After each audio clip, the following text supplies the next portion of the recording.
Okay, we are live very late at night. Um, I'm gonna go ahead and share this stream in Discord, even though I know you're all asleep.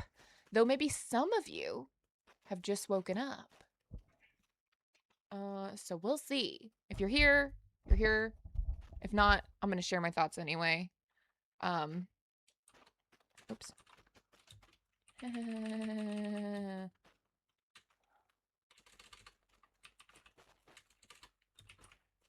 Hi, Burb. Is it morning for you? Was I right?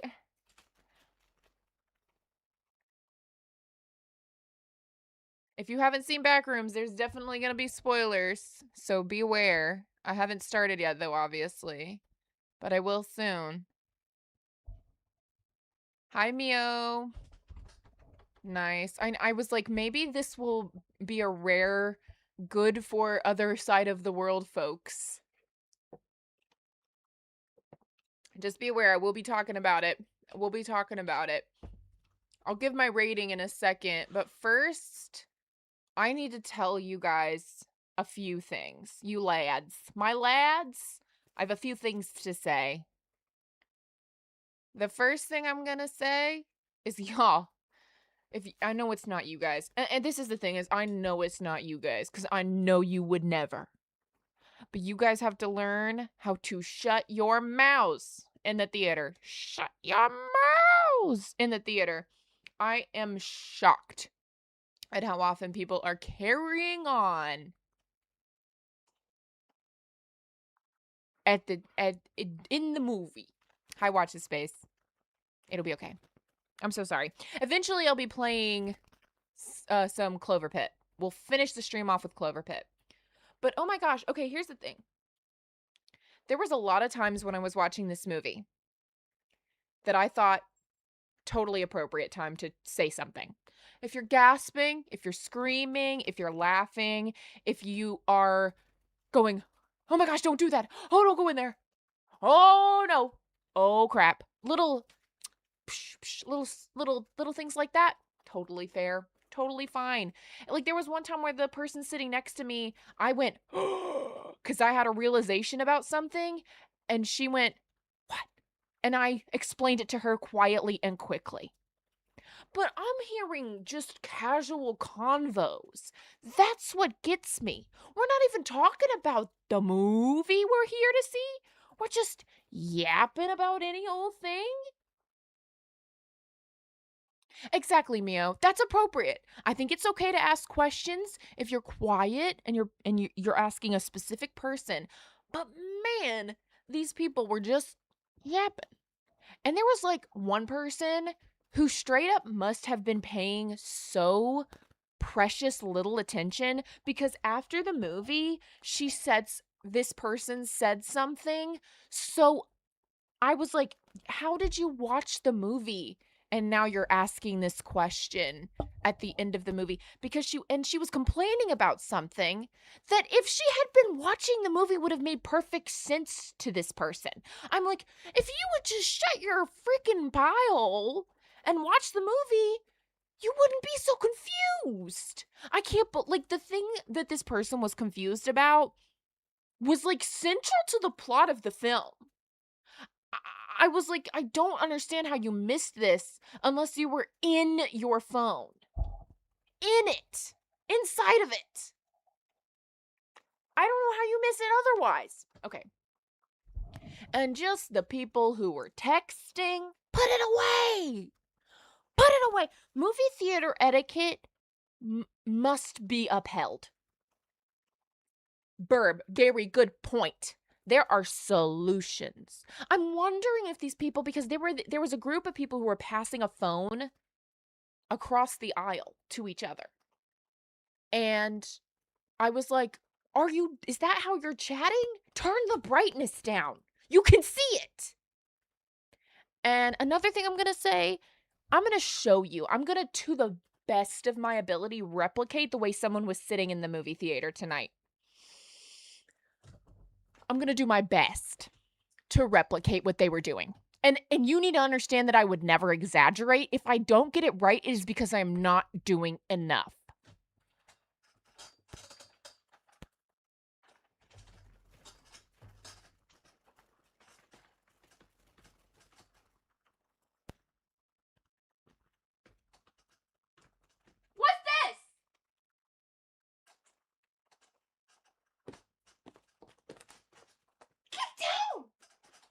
watching a movie. What are you doing? How did you get your foot so high up? It's covering the screen. How do you do that? How do you physically sit that way? I swear to everything on my life, that is how they were sitting.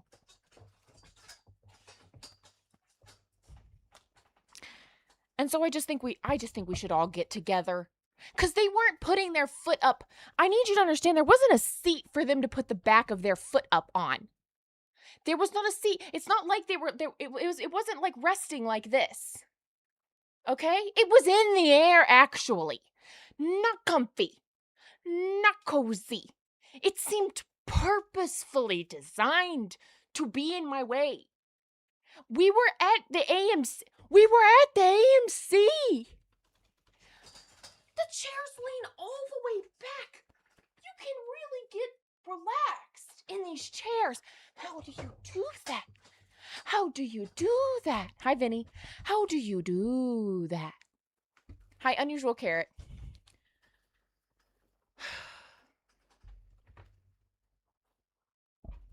Burb, is now the time to play the devil's advocate?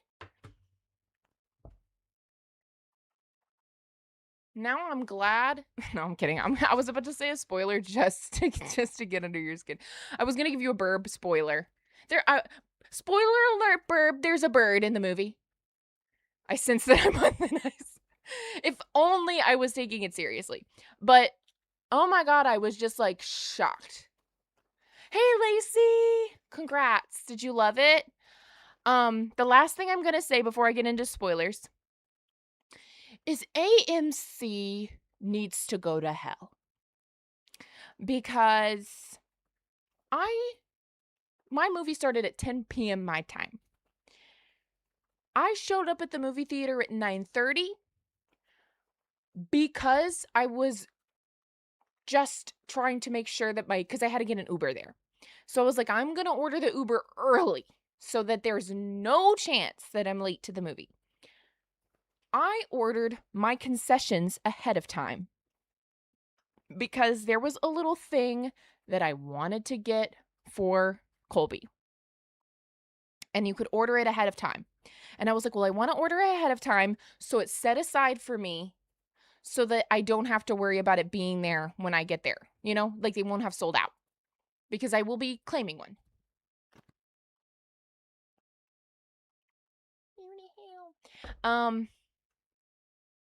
Yes, Lacey, same. Yeah, freaked me out. Didn't think I was going to get that freaked out. So I show up, I ask the people at the front, I'm like, if I got a mobile order, is there a specific place that I go for that? And she lets me know where I go for that. I'm like, okay. She said it should be ready like 15 minutes before the pickup time that you have scheduled on there. My pickup time's for the same time, 10 p.m. as the movie starts, because there's like 30 minutes of usually at least 20 minutes of credit or trailers before the movie starts. So I was like, okay. So I went, secured my seat, which, I mean, they're, what do you call them? They're assigned seats or whatever, but I just wanted to get eyes on it, know where it was and all that good stuff, and come back out at around 9:50. Order's not ready. That's fine. I see something that looks suspiciously like my order sitting to the side, but Unusual Carrot. No, I would say it's definitely worth watching. Absolutely. But that can't be my order, right? So I'm sitting there and I'm waiting and I'm waiting and I'm waiting. And suddenly, what do you know? It's 5 minutes past 10 and my order still isn't ready. And she's putting out orders that are like for pickup well after 10 o'clock at this point. So they're like ahead of schedule on their end. And so I finally like get the attention of somebody, which I've like stared at every employee who's like walked by me to be like, and they haven't asked me if I need anything, which is whatever. I don't know that they get really paid enough to care, but I finally get a hold of someone and they're like, and instead of saying, hey, how can I help you or whatever, which whatever, you know what I mean? She's busy. She just wants to get done. But all of this stuff is exacerbating my anxiety because I consistently feel like I'm being a burden on these people for trying to get the thing that I paid for. And so I just go, she walks up to me and she goes, what was it? Your order? And I was just like, And so I just told her and I showed her my phone and she said, and I like pointed out the 10 and she was just like, are you sure it's for the right AMC? You think I got my ticket for one AMC and my food order for another one? How would I even manage such a thing? Anyway, I'll go, oh, no, no, no. I ordered it at the same time as my ticket. And she was just like, well, we don't have those 10s. And I was just like, okay, um, you know, whatever. She goes around and asks a couple of other people if they have the 10s. They're like, no. It seems like they don't even know what I'm talking about, which is chill. It's not their fault. But I was just like, great. And they, they did not have any solutions for me money-wise for how to get a refund for that. Because AMC's website only gives you the option to refund your tickets if it's like a certain amount of time in advance. It has nothing to do with your other stuff. And so I was just like, okay, whatever. I can dispute it through the app, whatever I need to do. And then she like looks down in front of her and lo and behold, there is my ticket for the order that they're supposed to be filling out for me. And it's got the tin of cookies that it's got a little package of cookies that's supposed to come with the tin. Little package of cookies that comes with the 10. And it's got the wrong sized popcorn and the cup. And she goes, oh, look, all your stuff's right here. And I'm just like, oh my God, because that order that I thought might be my order had been sitting there for at least 20 minutes, if not longer. Because, I came out at a specific time. And I'm freaking because at this point it's like 10:15, 10:20, and I'm like, the movie is going to start. No, I did not get a cold popcorn bucket. Nope. And she was just like, well, I'll get you your popcorn bucket. And she scoots those cookies at me, the ones that have been sitting there. And I was just like, I just paid $20 just for these cookies because there's no 10, right? You understand that I forked over a full $20 and I'm not getting the 10 and I may not even get a refund and you don't even want to just like make me some fresh cookies. I'm not saying a word to this person. Obviously, I'm not asking for a thing. But she scoots these old cold cookies at me and gives me my popcorn and she's like looking at me. And I'm like, and then she goes, I'm so sorry that we don't have those 10s. And I know this is a little salty, but I just need you to understand at this point that I'm just like, it's not gone well for me. And so the only sassy thing I say, do you have drinks though? Because she had not given me my cup. She hadn't given me my cup. It was sitting far away from me. I cannot grab it from where it was. And she was just like, oh, yeah, I can get you a drink. Acting like it wasn't a part of my order. I was like, baby, I paid for it. I paid $7 freaking for the cup. Can you give it to me? It's not even reusable. I just need the cup. And obviously, again, I'm being really cool with her. But internally, I cannot tell you the way I was screaming. Because my heart at this point, like, it wants, like, everything in my body would like to leave. And I physically can't leave.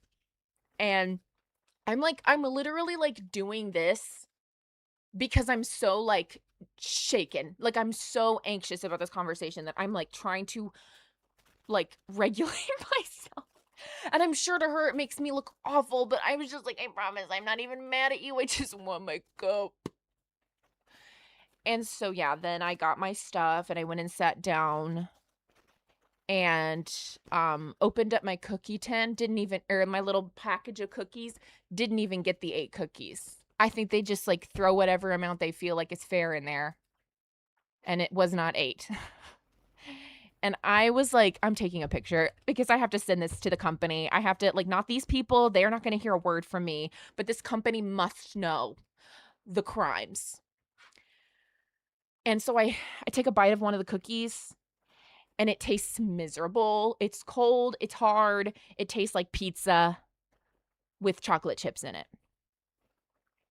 And I'm just like, I don't know what I was expecting. I would never be like that, Burb. I literally, actually would never. I have been, like, the only time I've even close to Karen'd is with my insurance company, and I think they can handle it.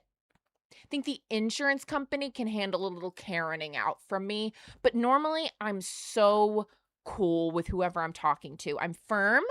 I say, I do need this to be resolved. I do need something out of this. I need to, but I'm not mad at you. No one's getting a complaint. I'm not leaving a bad review. We're not doing any of that. All things aside, thank God the movie was good. Thank the sweet Lord above that the movie was fantastic, because every moment leading up was a lot. I mean, even the Uber driver that picked me up was panicking about the state of my driveway, and I had to, like, reassure them that it was just dark and that they weren't going to get stuck in my driveway because of the mud. I was like, I just walked through what you think your car is going to get stuck in. I didn't say any of that. You know what? Honestly, it made sense for them to be freaked out. In that moment, I understood, and I gave them the reassurance that I assumed that they needed. I told them the easiest way to get out of my driveway, and we moved on. But every moment leading up to me actually watching this movie was a nightmare for me. Like, internal nightmare. Like, outwardly, minor inconveniences. Internally, struggle. Okay. That is the spoiler-free portion of the evening. If you do not want to be spoiled for Backrooms, get out of here. Move along. Okay. Backrooms. I really want to call it a 10 out of 10. I really want to call it a 10 out of 10. I don't know what they could have done better. I don't know what they could have done better. It was so abundantly clear. Nobody got in Kane's way. Nobody got in Kane's way. It's abundantly clear to me that they said, we've seen the success of this show series online, and we trust your creative vision. Well, BV, be careful, because I'm spoiling it. I'm talking about it right now. And, hi, not that bad. So, such a good movie. Such a good movie. The whole first sequence is like an episode of The Backrooms. The whole first, I want to say 5 to 10 minutes of the movie was just a love letter, right? It was just an episode of The Backrooms. It's just like, we know what you're here for. We know what you're here from. First thing you see on the screen is a big async logo. Gorgeous. Gorgeous. And they just play through basically a whole episode of The Backrooms, with clearly a member of Async on the running the camera. And it's so cool because the movie manages to not only feel like an extension of the Backrooms universe, but it also fully works and exists as a horror film, like, separate from the Backrooms. Like, the Backrooms is not important in this movie to the point where it would be nothing without it. A good comparison that I'm going to use is how FNAF is not that. Like, you can't remove the FNAF lore or the FNAF, not even just the FNAF lore. You can't remove the FNAF, the animatronic, like, element from Five Nights at Freddy's and still have a successful horror film from the FNAF movie. I hope that makes sense. Like, in your head, you may be thinking, like, duh, nervous, that's the whole, it's FNAF. But I just mean the characters within the Backrooms from this movie are fleshed out and carry out a story in a way that it's harder to see with FNAF, specifically FNAF 2, but still in some ways FNAF 1. Yeah, so someone who doesn't know about Backrooms can basically enjoy it as well. That sounds nice. Yeah, I mean, and like you won't go, okay, I guess I have to watch the Backrooms now. Like it's completely packaged because like Kane said, like it's a parallel story, like it's running uh like it's running parallel to the Backrooms universe. Um but yeah, so I guess I just like FNAF as a movie was successful because Five Nights at Freddy's existed. The Backrooms movie didn't need the Backrooms to be a big deal for that movie to have been successful. I think it will probably be more successful because they have the Backrooms name to attach to it, but you could have written that movie with nothing about the Backrooms existing. Like that whole thing could have just not existed and it would have still existed as a successful horror movie. I feel like the way the FNAF movie was written was a little like more like, you like FNAF, right? Here's this. You know what I'm saying? But it's still accomplished. Backrooms still did accomplish, like, you like the Backrooms? Oh, you're gonna love this. It's like it's doing something. And I'm not even necessarily like knocking the FNAF movie for not accomplishing that. It didn't need to. It didn't have to. And like, I don't know how else to say, like, who cares? Like, it's whatever. And not every movie has to be something else. You know what I mean? But I think that like while I would watch FNAF 1 and call it a 7 or 8 out of 10, Backrooms is a 10 out of 10 because it is so successful as a What? What happened? Oh, I'm back. I don't know what happened. That was crazy. I guess the Backrooms happened. When did I shut up? When did I get cut off? I think I caught it pretty early, but when I'm wearing my hat, I can't really see that screen as well. Excellent point I hadn't considered. I just rewatched the series before going to the theater, so it didn't occur to me to think about it as an independent story. Yeah, oh god. Anyway, but it was, so I'll just back up and say the last thing you heard was 10 out of 10.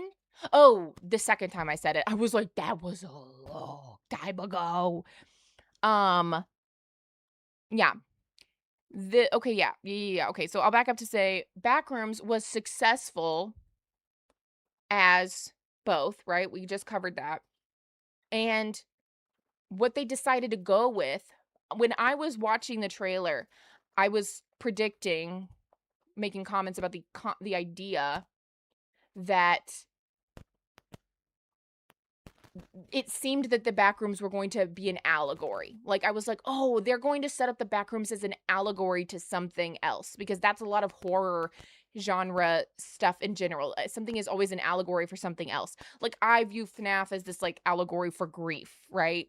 And like um fear of failing as a parent on some form or another, and like, you know, viewing the horrors of those concepts. And the Backrooms movie, I had predicted that maybe it was going to be an allegory for AI, just because that's been on a lot of people's minds lately. And I would say that's more about what new FNAF is about. But I was wrong. They used it as an allegory for mental health. And that was fascinating. And I'm shocked that I didn't guess it, because they revealed that the woman character is a therapist in the trailer. But I kind of thought that was going to be more of a vehicle for the Clark character, main character, to be not believed, right? Like, I thought that was kind of going to be the vibe, but no, they used the whole concept of the Backrooms as this allegory for mental health. But it still is the Backrooms. Like, async is still there. They still incorporated all of that, but it's like, okay, but what is the Backrooms to these two people, basically? And God, it was so cool that it was like, oh, so the you know, like, the Backrooms can exist as this thing, but to these people, it became something else based on their perspectives and like what they were going through at the time. Yeah, I really appreciated the angle that they went with it, really leaning into the memory and trauma therapy. Yes. EMDR. Yep. Do I think AI phobia will be a real thing? I don't know what that means necessarily. I mean, like, I literally can understand what it means, but like,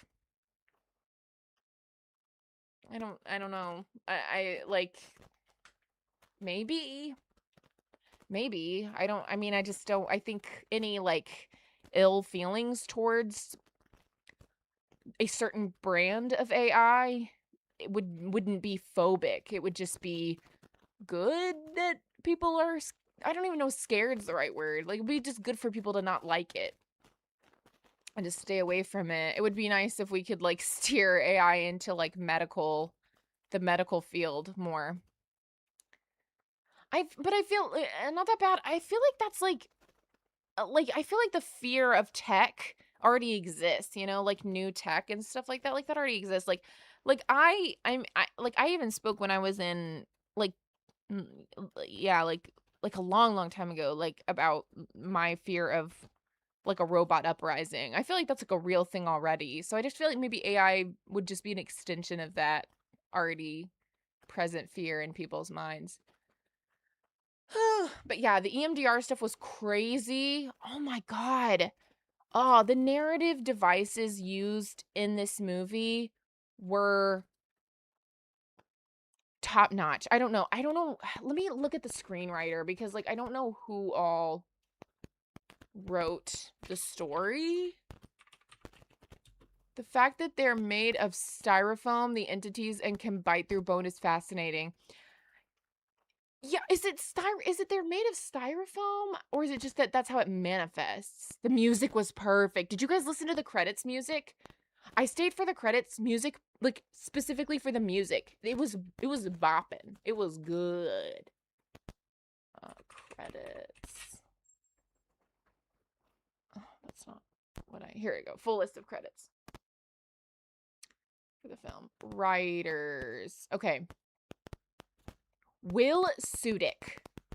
Will Sudick was the writer for this movie, and the work was done. Incredible. I was so impressed. Everyone felt like a person. Everyone felt like they existed, you know? And the story was so real. Like, you want, this is really spoilery. You want to root for the main character so bad, and that's the point.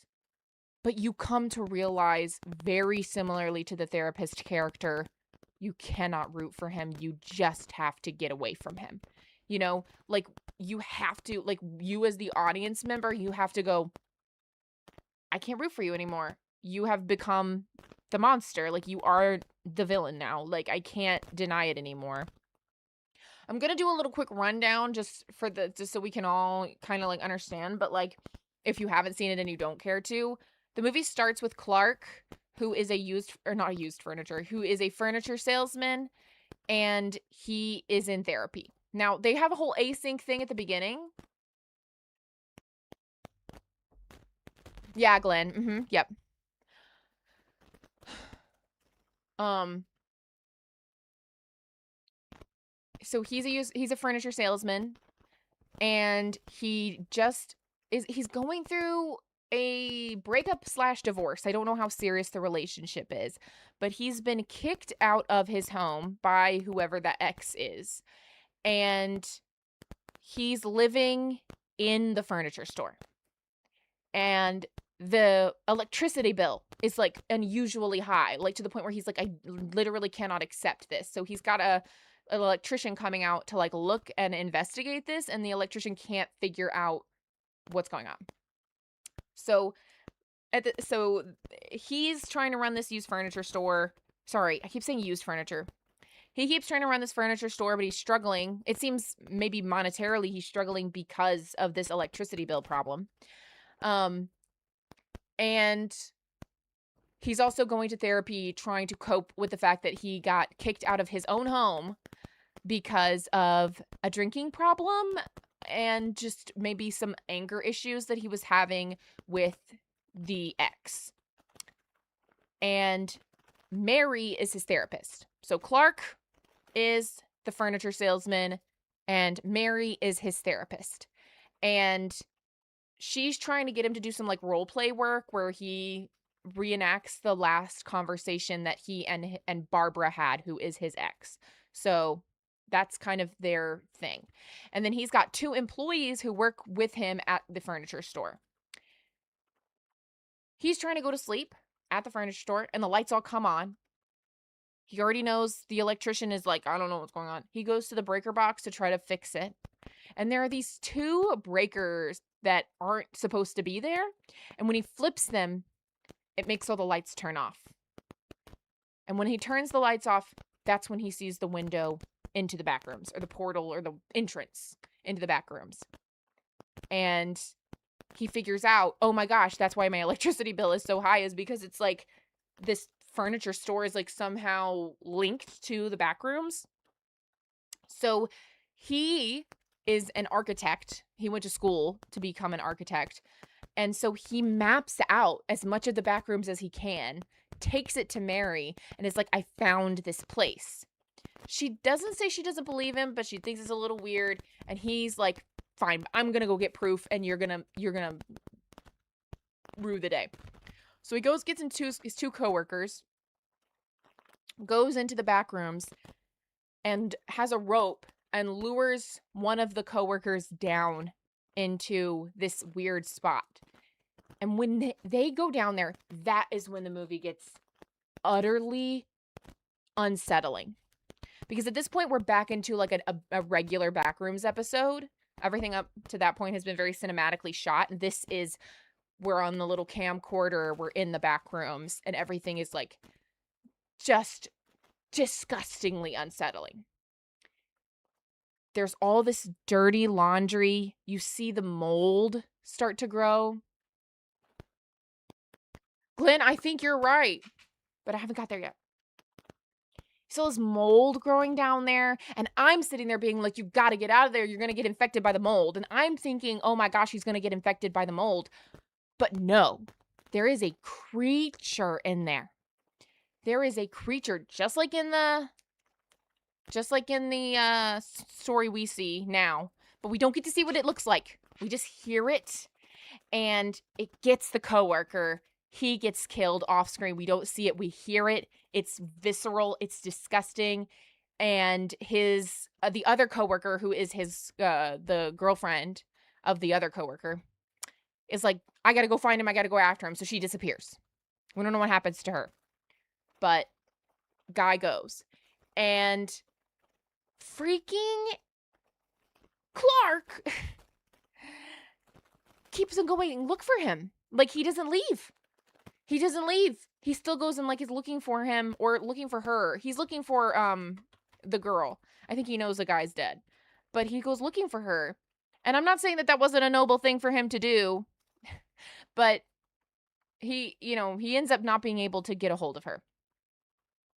Eventually, he's also running from the thing, the creature, and finds himself in the pools. We go through the pools, and it's like, oh, this is so freaking cool. And then you get this whole new like environment, and he suddenly hears the other coworker, Kat and Robbie. Okay, thank you. I didn't want to use too many names of characters that we barely know, because I feel like you're gonna forget who's what. Instead, I'll just keep saying their relationship to each other, except for Mary and Clark. But yeah, so he hears Kat. He hears the other coworker on the other side of the wall, but he can't see her, but she can see him. Oh my God. So she's just like, let me in. How can you not see me? And he's just like, I just see a wall. And she freaks out, and suddenly somebody picks up the camera that's on the ground. You do not know who it is. Somebody picks up the freaking camera, and it's so spooky, because for so long we're just stuck on this very static image, and then you see, you physically, we are the camera, we get picked up. Oh, it's so effective. Do they see some characters that are more experienced, like they've been surviving in the back rooms for like for a year? Not that bad. Eventually, one of the characters sees the async people, but No, nobody else sees that. Clark is the only one who seems to have been living in the backrooms for a long period of time, because when he goes and he can't get to Kat before it seems she's taken or whatever, so he loses her again because he has to start running from the thing that picked up the camera. Um, and he finds people in the back rooms, but they are not people. They're copies. Just like the back rooms is creating rooms, it's creating memories of people. And they are distorted. They are sickly looking. They are like they're creatures, you know what I mean? Like they're humanoid, but they are creatures, you know? Yeah, Glenboy, I'm getting there, yeah. Are there any other places, levels? You know how in the Backroom series where one of the characters is running through and they end up in one of those rooms where it's like there's room. It's like you're peering into an apartment building from the top, you know, and looking down in. It's like that you see. So it's like there are endless levels. There are endless levels. It's been copying and copying and copying. So even by the 1990s, which is like what someone said when this series takes place, it's clearly been copying for quite some time now. Unless it's just been accelerated because of async, we don't really learn that much about it. Are they from the memory of the victim, or basically people has been there? It's copying people who are on the surface. I don't know if it's just copying people who have been in there, but I want to say no. I think it's copying people I think it's copying people who've like fallen in. I don't ever like we don't know for sure, right? But it's like at least people the Backrooms is clearly aware of. But I don't know. They don't really answer that question, right? But they're definitely like the way Clark describes them is yes, duck therapist. It was incredible. I'm spoiling it. Um, the way Clark describes it is like he just says somewhere up there, there's a man in this button-down shirt, and this is him, but he's different. And somewhere up there, there's a man who lives in a wheel or who sits in a wheelchair and has a lamp, and he's here. You know, yeah, no, he doesn't recognize them. He never meets he until he does not meet anybody he recognizes. And eventually he does meet somebody he recognizes. Um so he doesn't leave. But we cut back to Mary on the surface, and she's clearly like dissociating, and we see a flashback of her. And it turns out something we saw at the very beginning of the movie actually was a flashback of her. Her as a child. She had like this hoarder mom. We find out she has had like a hoarder mom, and the mom will not let her leave the house. And the way the furniture and stuff is arranged in the room starts to make you think she may be aware of the back rooms. It seems like mom may be aware of the back rooms, and she's freaked out because she may not understand that she's been to the back rooms, but she won't let her daughter leave because she's like, they're everywhere. They are everywhere. And it seems like when you connect the dots of everything Clark is discovering in the back rooms that mayhap she saw the copies and did not know that she was in the back rooms. So did not so she started interpreting, you know, like she doesn't know the difference between what's real and what's not. And so she's scared and she doesn't want to leave where she's at. You know what I'm saying? So Mary grew up with a hoarder mom who was obviously just scared and agoraphobic, so she was never going outside. And so Mary in turn becomes a therapist. And so she's like becomes a therapist because she witnessed everything that her mom was going through. But the way Clark is talking, she's like clearly bothered by it in some capacity, you know? Like there's something in her that seems to be a little like which kind of makes you wonder like, "Oh, is he sounding like her mom? Is that happening?" You know what I mean? So she gets this weird phone call or voicemail message from Clark on her phone. And he says, I opened the window, which is her big saying in her therapy. She's like, open the window. And he's like, I opened the window. I'm not coming back. And that is what cues her. And I don't know if she thinks that he's offed himself or if she's just like, I need to go see if this thing is real, what he's talking about. I don't know what her motivation is. She doesn't quite say. All the while this is going on, okay? This is the major plot, right? Clark discovering the back rooms, Mary discovering that Clark discovered the back rooms, for real. All the while, we're cutting back to async, but we get no context. They just are watching something on their TVs, their screen, and reacting in some capacity. So at the beginning, they're reacting to the async employee that we see. Then later in the film, they react to seeing Clark on the screen. So they've got a camera pointed and they see Clark. And so it cuts to this doctor's face and he's like, like, uh-oh, there's some random guy back here. That's nuts. That's not supposed to happen. That's not okay.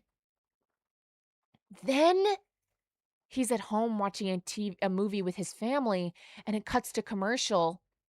It's a commercial for Clark's furniture store. And it's him. And when he's doing his little furniture store ads, he's dressed like a pirate.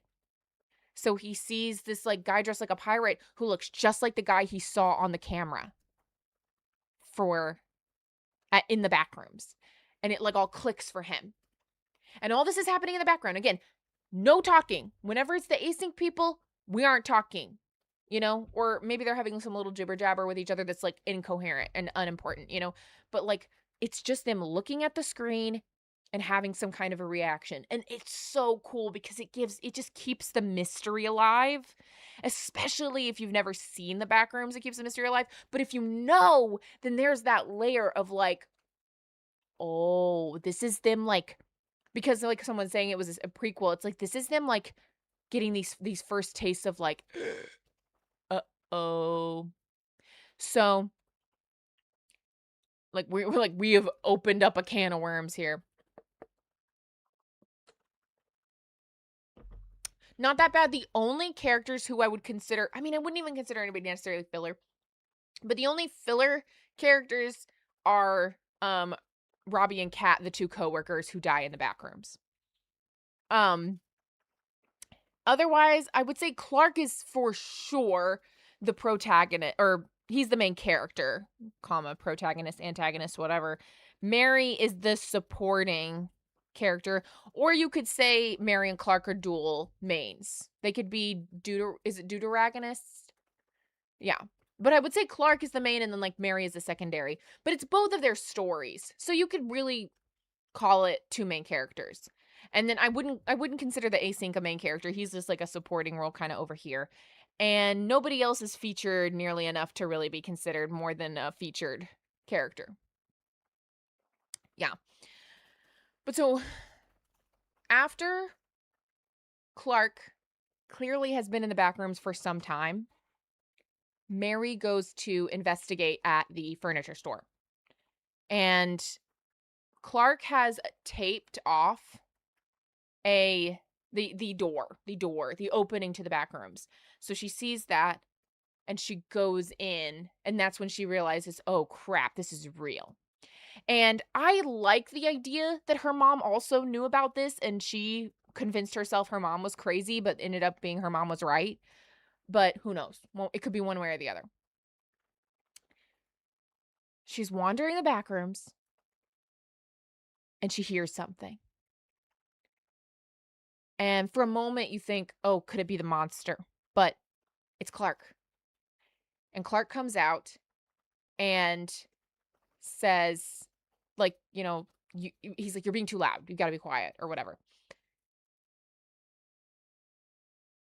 And so you're like, "Oh, good, they found each other." You know, you're kind of thinking like, "Oh, great. This is where, you know, he's going to face some fear that he has or whatever, right?" But then they both hear something. And she's like, "What is that?"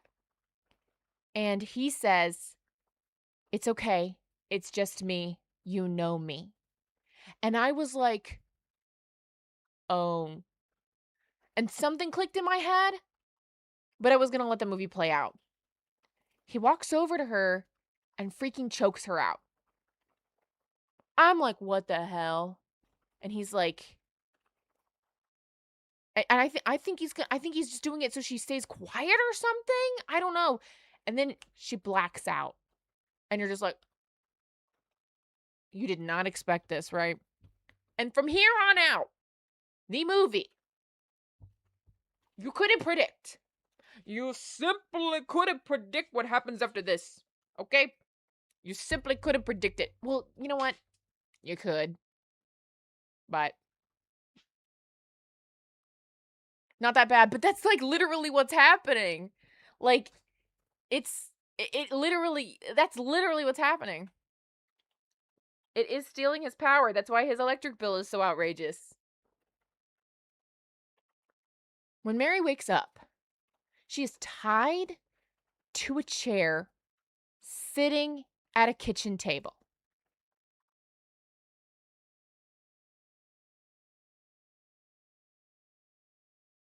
And Buddy Boy, Clark, is monologuing. He starts monologuing. And it's like he's repeating the stuff from her like self-help tapes that she's given him back to her. And when she like looks up, those like multiple eyes, like not quite correctly proportioned people, like there's a guy with 6 eyes, there's a woman with like 4 faces is what I'm trying to say. And like their clothes are all wrong, their clothes are all wrong. They're just standing. Like one's just standing like, and one's just like in the shadows behind Mary, and one's just sitting at the table next to her. And he wants to role play like they did in therapy here in the back rooms. And he's like not well. And I will not share that conversation here because even if you heard everything that I've already said, that conversation is so creepy and just deserves to like be what it is. But they just have the creepiest conversation, and it is abundantly clear that he's just snapped. And at the end he's basically just like, "I don't want to leave. I don't want to leave here." And Mary is like in full survival mode. And it's just like, "Okay, you know, but I want to go. Let me out of here." And so he unties her. But as he's untying her, they hear that monster again, the one that has been following or showing up all throughout the movie, the one that killed Clark's coworkers.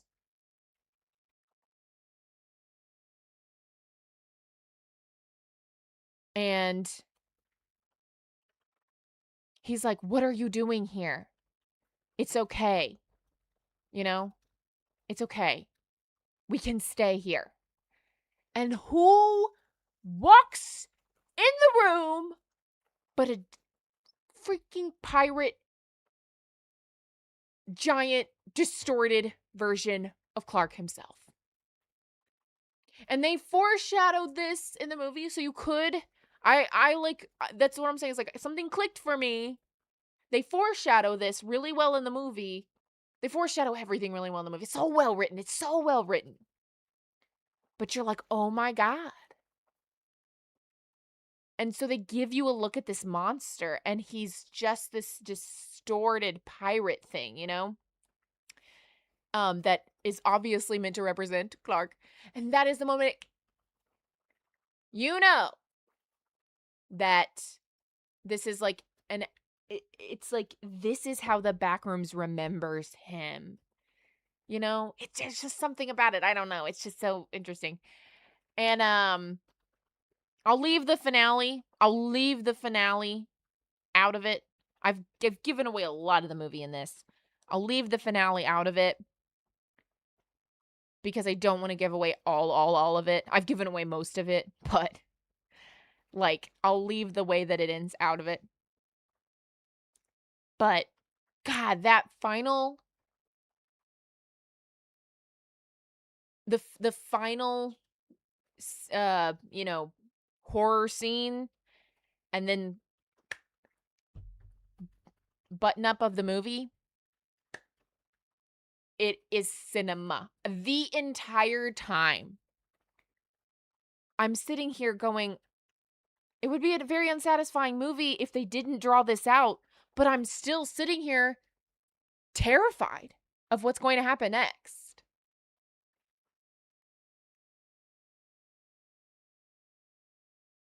Maybe he thought the monster was him and was shocked to see him alive. What are you talking about? It's the Backrooms making a copy of him, just like it makes a copy of everybody else. And so, but the copies are always like not quite right, you know? Oh, I wonder if the async guy recognized Clark both from the security cam, but maybe also saw his distorted background copy before. Oh, I had not thought of this. I had not thought of this. Sorry, I missed Lacey's comment. This hat is in the way, but my hair is like not it right now. So, yeah, I was on the edge of my seat. I truly, and the person sitting next to me, we were both just like, we were losing it. Like we were genuinely losing it. And gosh, the way it wraps. Oh, even the final shot of the movie is perfect. Perfect. Perfect. Beautiful. Beautiful. Beautiful. Beautiful. Beautiful. Beautiful. I love this. It so seamlessly fits into the overarching narrative of the Backrooms while continuing to be its own story. And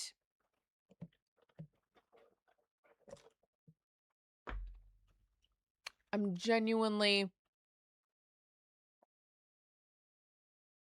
it made me mad that we don't just make movies like this.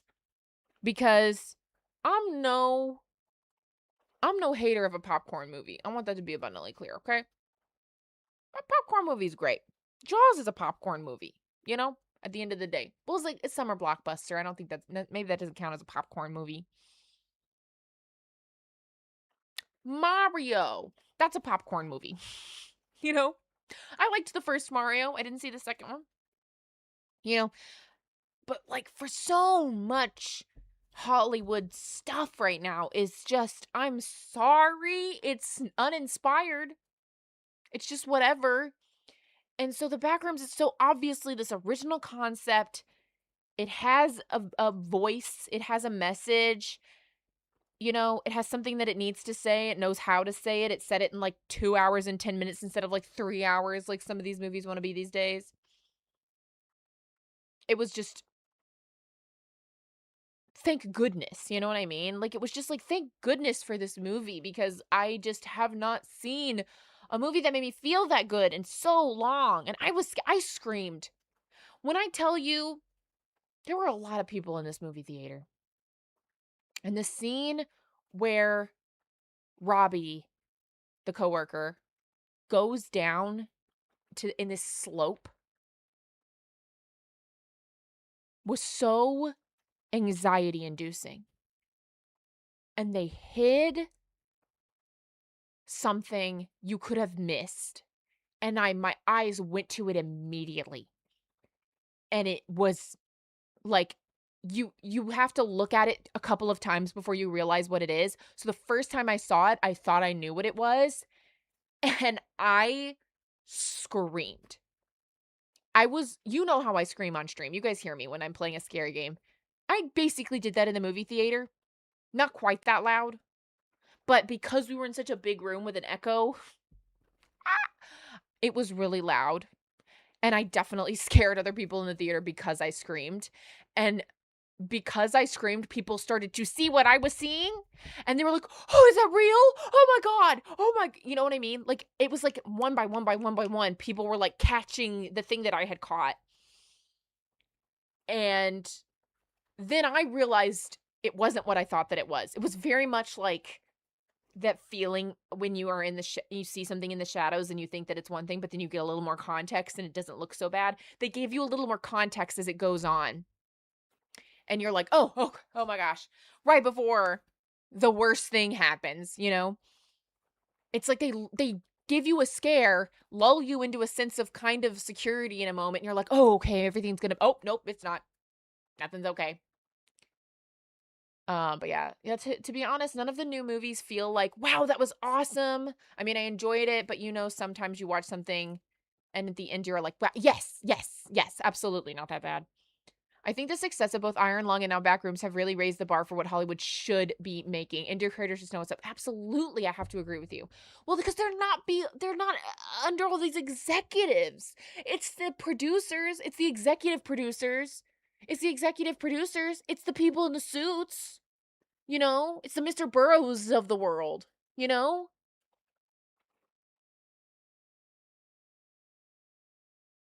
It was just like, oh God, it's just like, it was so good. I saw somebody earlier who was talking about how, like, the movie was fun. It wasn't anything like, oh my God, like whatever, but it was fun. And so I went in expecting that.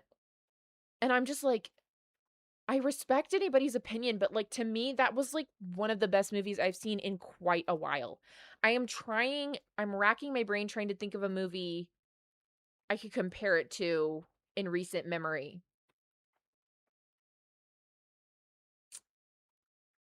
Maybe the Invisible Man movie? I don't know. That was good, but it wasn't like crazy.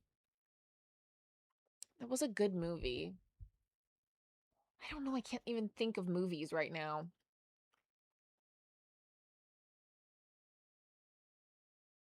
Pearl was really, really good, but that was a while ago. I'm trying to think of not a horror movie. I watch things that aren't horror movies.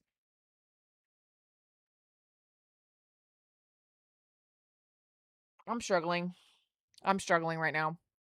Sinners was really good. I don't think I even had that reaction to Sinners, though. I think I have a much better reaction to this than I did Sinners. Sinners was good, though. Sinners was a good movie. I'm just trying to think the last time that I like walked out of a theater thinking like, thank goodness that you made a movie like that. Like good, thank goodness somehow, some way we got this in theaters. I understand why Sinners was in theaters. You know, it was still a feat. It deserves every bit of praise that it gets. Yeah, I can't think of anything. I would definitely wouldn't call it fun just because I get scared so easily, but I think it was excellently made.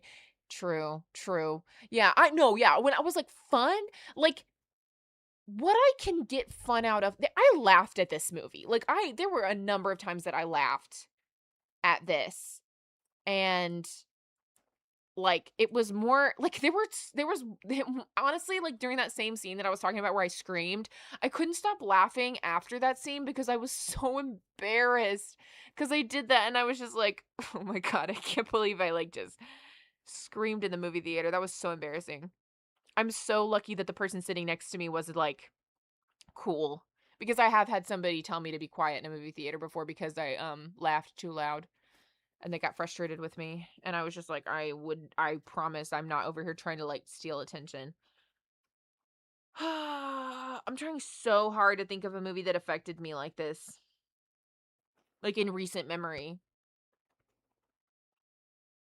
I guess I don't watch a whole lot of movies these days because I hate getting bored watching them. I hate getting frustrated watching them. Like, I can't stand it. Like, I just get genuinely frustrated so many times watching movies because I'm just like, over it, you know? Like, before it's done, I'm just over it. And I'm a hard sell. I want to be abundantly clear. Oh, weapons.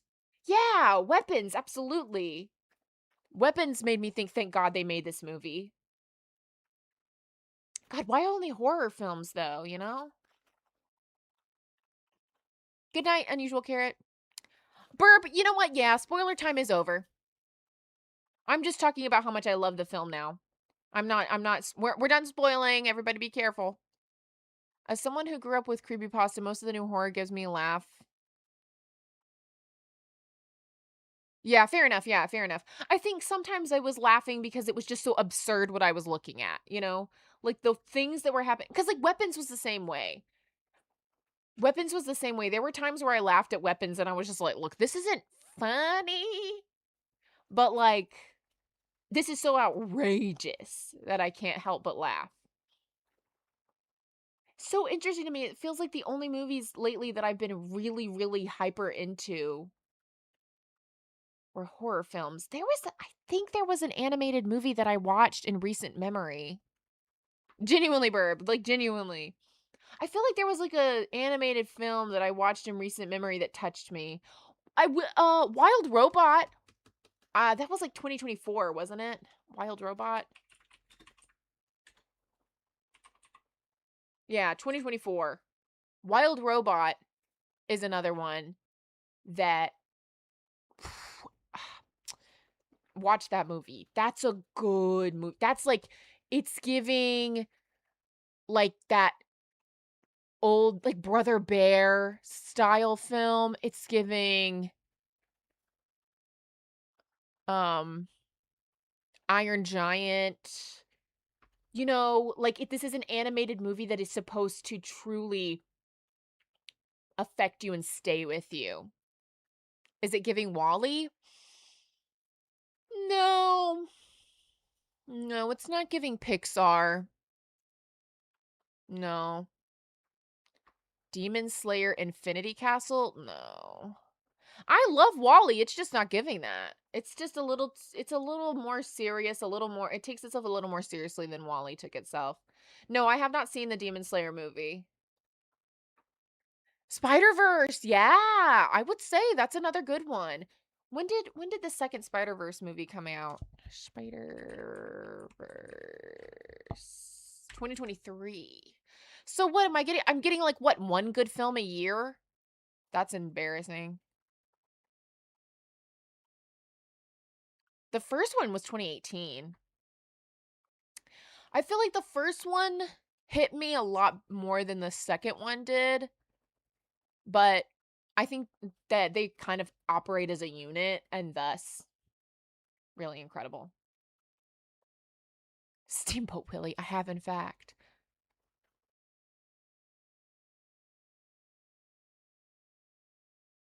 Something that made you want to go again, Mio? What do you mean? Like go to the movies or watch Demon Slayer again?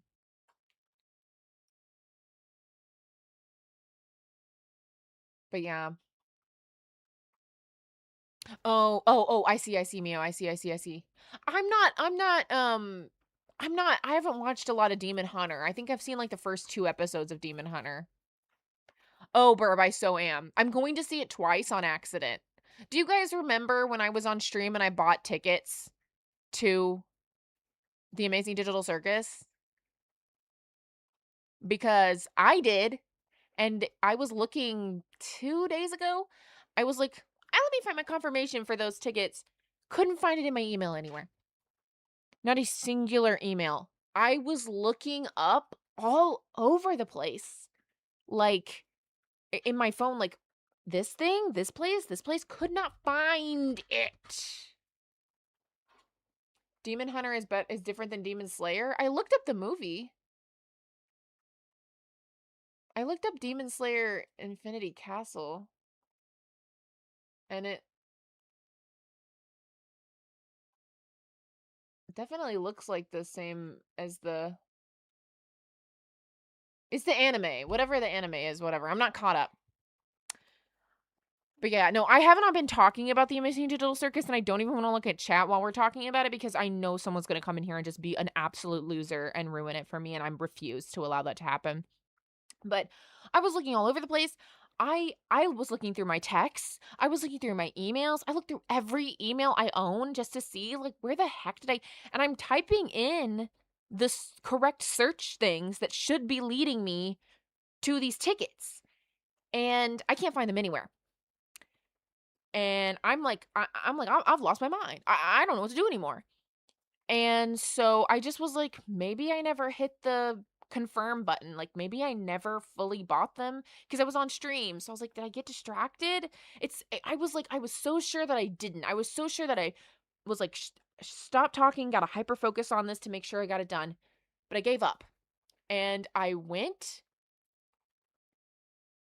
and bought a new ticket. Which ended up working out because I got to pick the closer theater to me and get a better seat because they've added new theaters that were showing the movie. And so I was like, okay, works better anyway, whatever, it's fine. Click da da da da da. And then the moment that I finish getting the tickets, I do the thing that I always do every time I buy a ticket to anything. I take a screenshot. Or anything that gives me an order confirmation, I take a screenshot. And so I sat there and I did the screenshot thing on my phone and I go, if I bought the Amazing Digital Circus tickets, then I took a screenshot because it is muscle memory. I never don't. And what do you know? I start scrolling through my screenshots and I find the tickets.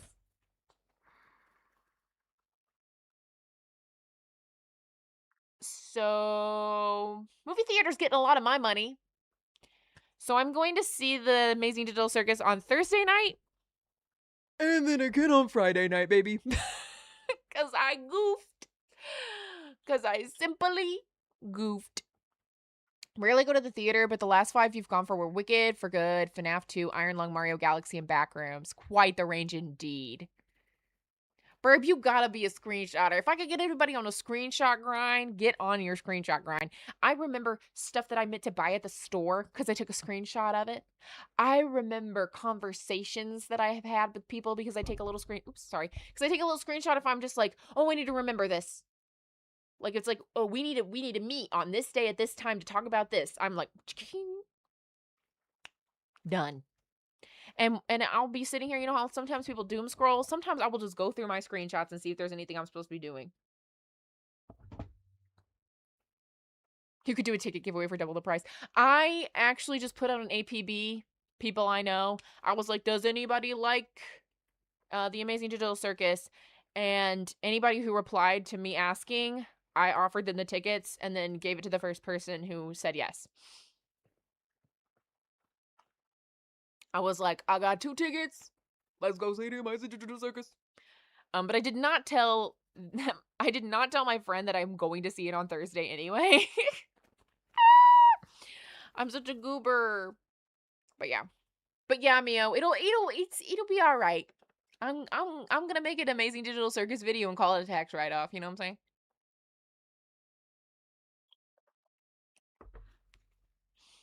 saying? Bro, that's funny.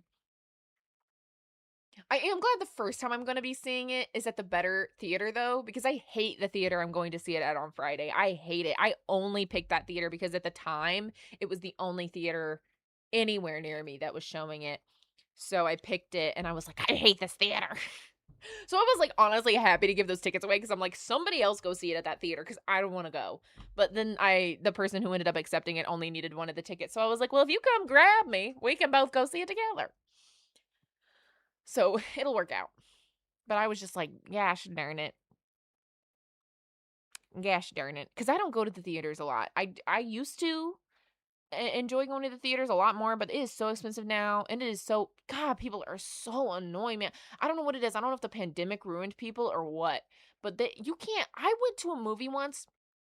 You know, The Eyes of Tammy Faye? If anybody's ever heard of that movie, really good movie. Really good movie. Eyes of Tammy Faye.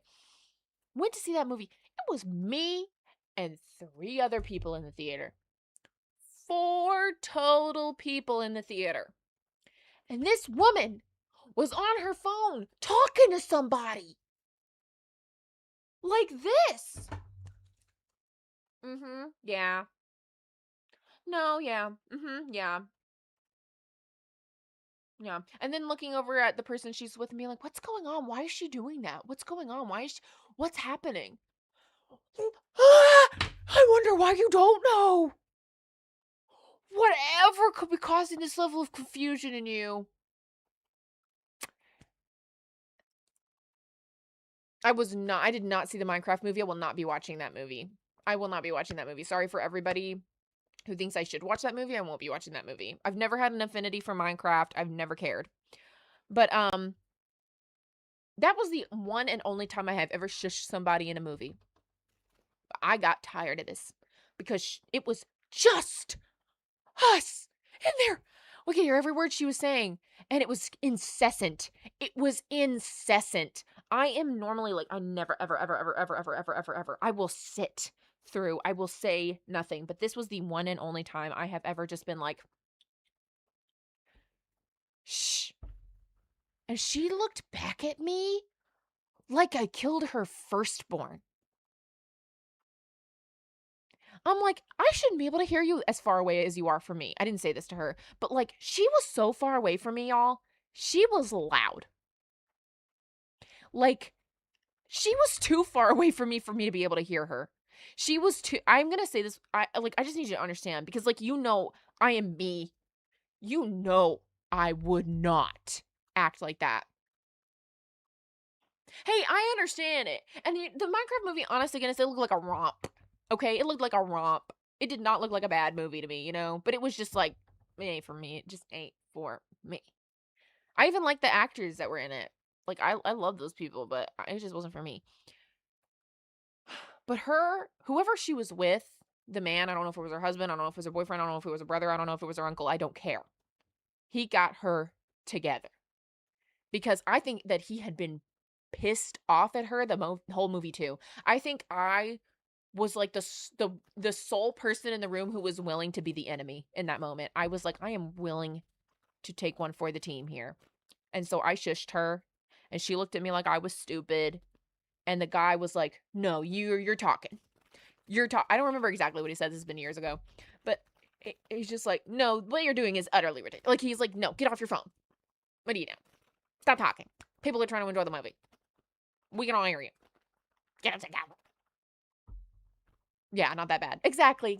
You just go and you have fun. You go watch the Minecraft movie and you go have fun. And I think that's just as good of a reason to go see a movie as anything else. You know what I mean? Not everything needs to be groundbreaking. Not everything needs to be like, that's why I was saying like earlier, like I love myself a good popcorn movie. I'm trying to think of a good example. Every time I think of like, oh, I love a popcorn movie, I think of the Barbie movie. And I think to some people that movie was like really radical and cool and like whatever. And I was just kind of like, this is like the most basic stuff for feminism. Like the most basic.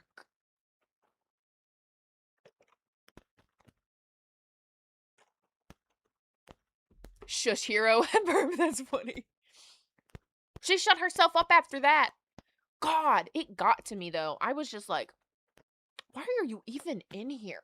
Like, Eyes of Tammy Faye was not a big blockbuster film. Oogie, it was about Tammy Faye. I don't know that. Do you guys know who Tammy Faye is? Because I feel like you have to even know who Tammy Faye is to care about watching the movie. I think it's a good movie no matter what. But I think that it's like, you gotta at least care about knowing about Tammy Faye. I don't think this lady knew a thing about Tammy Faye. I don't think she knew anything. Exactly, Burb Doc. The 101 videotape. Exactly. That is so true. You thought Oppenheimer was weird? I refuse to watch that movie. If your movie is 3 hours, I won't be watching it. No. No. If you can't tell an effective story in 2.5 hours, we're done. We're done. I think movies should cap at 2 hours. I don't think you should get to make movies longer than 2 hours. You've done a bad job making your film. You need to do better. It should not take you 3 hours. Lord of the Rings is 3 hours in the extended cut. the version that they just threw up in they didn't do 3 hours. Because they didn't need 3 hours to tell that story. The 3 hours is for the real OG homies who want that. I don't. Okay? So don't go making a 3-hour movie. Nope. Won't be for me. I have a life to live. There should also, you want to have a 3-hour movie? And you only want to have an intermission? Stop the movie in the middle. I gotta pee. Okay? Even if I didn't have this, which this is egregious and I shouldn't have, you know? But like, even if I didn't have this, I would have to pee eventually. 3 hours? 3 hours? 3 hours. I know there were filler scenes. Yeah, there's like a whole 15-minute scene that the love interest and the guy Oppenheimer have, where they're just yapping naked for like 15 freaking minutes. I was like, no, thank you. I'm not watching this. I'm not watching your 3-hour movie. I'm sorry, I'm being crazy now. Do you guys want to watch me finish out a Clover Pit run before we leave? We can keep chatting. Of course. Clover Pit does not negate chatting. But I was in the middle of a run. Let me change the name of the stream just for the end of it so people know real quick what we're doing. I'll change it back, obviously, once the stream is over, but... Okay, we're playing Clover Pit now.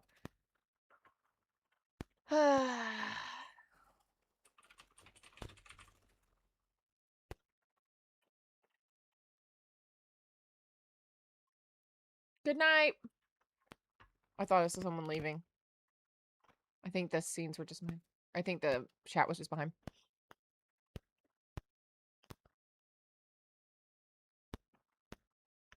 Lacey. What was the worst movie I saw in public?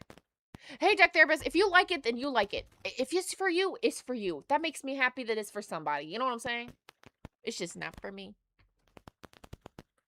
All right, let me turn the volume back on here.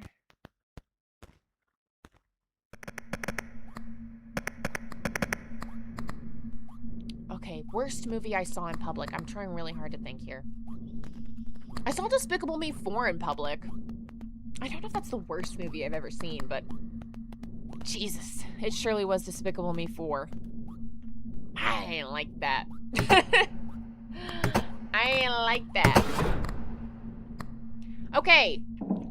If you weren't here earlier where we last left, lemons, we're going absolutely sicko mode. We're getting 55.5% lemons at $104 a pop. Everything else is stilted except for cherries. And then we've got some stuff going on here with the patterns. And yeah. We're going absolutely sicko mode on lemons. And the bases are loaded. The bases are loaded. Absolutely loaded. If you switch to another app, it takes a round away from you? That's crazy. You were a child who dragged your dad to Despicable Me 2. That's funny. Here's the thing. I watched Despicable Me 1 and clocked out. Came back for Despicable Me 4. And boy howdy, do you need the context. You'd certainly think... I've never had that issue, Mio. I've never had that issue. But I've also... I mean, all I did was minimize this. And I paused it.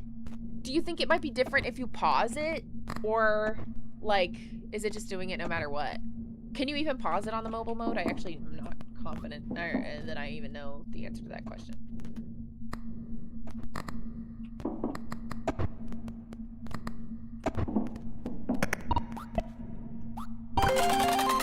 Let's go get Oh, yeah, and everything here is terrible. You have to quit so it doesn't do it? Oh my god, that's so frustrating. What is the Clover Pit about? So it's a gambling game where you have obviously your slot machine, and then these are all charms that kind of help you with the slot machine. Your goal is to get to the debt amount in the amount of rounds that you have, and if you do not get it right, You fall down a hole. Oh, you've been playing during my show. That's funny. And right now, lemons. Duck Therapist, there is at least one ending. I don't know if there are multiple endings, but there is at least one ending to Clover Pit that isn't dying. But I don't know what it is. I should say I don't even know that it's not dying. You could still die. But,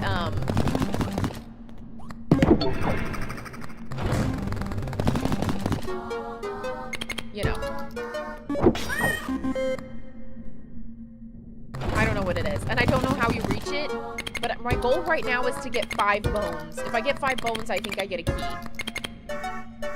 As fleeting as it seems, there is a way to win. I have not played Balatro. This is my Balatro. Other people will be playing Balatro. I will be playing Clover Pit.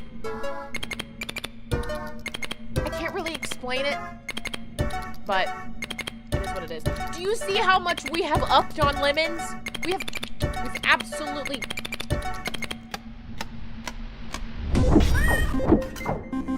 We've absolutely killed it in the lemons. I just need more bones, buddy. I just need 2 more, and then I think I get the key. Yeah, I know, Balatro I know is a good game. I just won't play it. I can't tell you why. Oh, Burb. Burb, were you here when I did play Five Nights at Freddy's, though, for real? Like, the actual first one? I don't remember if you were in that stream or not. It was a miserable, miserable time. I learned a very, very hard lesson that I don't get better. Oh, I don't think that's gonna work. That stinks. I thought maybe Lemon's value could go up, but I don't think it's going to. Yeah. Oh, nice, Burb. I'm glad people liked it, because, like, I have to tell you, like, when I got off that stream, I actually was just like, everyone is going to hate me forever now because of the way that I acted. Because I was so put out. I was like, I'm not getting any better at this game. Like, people probably are just like, wow, she is like is doing it on purpose or something. No, I just, like, literally, it was that bad at the game. Oh my gosh, I forgot to tell you guys. I forgot to tell you guys about the Uber home. The Uber home tonight was crazy too.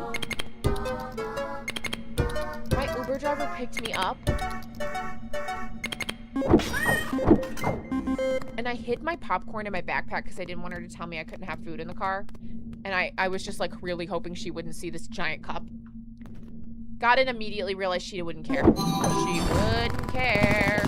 Oh, 7s. Those aren't even, like, really a big deal for me right now, but still crazy.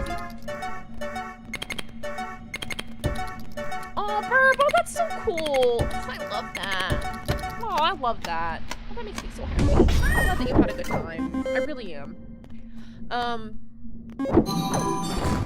This woman picked me up and immediately started mumbling some nonsense where I was like, I don't want to ever accuse someone of being on drugs or being drunk, but the way this woman was mumbling nonsense while blasting music in the car, I was just like, what is happening? She was freaking blasting this song that I don't even know what it was, but it was like this country song that was about alcohol. And it was just like a lot. It was so loud and overstimulating. And she's talking to me at the same time. And I'm just like, why are you talking to me? Like, I can't understand a word you're saying. And so I'm guessing. I'm doing my best guess of, like, things that she's saying. And I'm just like, yeah. And she's like saying, like, I think I'm supposed to go out that way and I come in this way, but I came in this way and I'm going out that way. Like, that's the gist of, like, what I got from her was just, like, she was supposed to go in one way and she went out the other way. Like, I was just like, okay, I think we have to move on. I don't really want to, but I think we have to. I was just like, pardon? You know what I mean? Like, I was just like, what are you talking about? And so I was like, you know, I'm sitting there doing my best to just listen. I'm just doing my best to be an active listener in this conversation. And, it's not working. You know? It's super not working. She's listening to the DUI anthem while potentially DUI. Yeah. And who knows? Maybe she wasn't. Maybe I have it all totally wrong. But I was just like, I don't know what you're saying to me right now. I'm doing my best to listen, but I just don't have a freaking clue what you're saying to me right now. I'm gonna reroll. Ooh. Okay, this would also go crazy, but I'm gonna do this.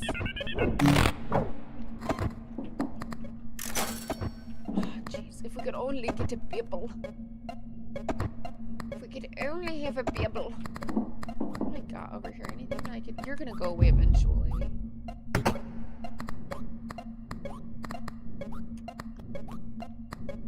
I could give them this, I think.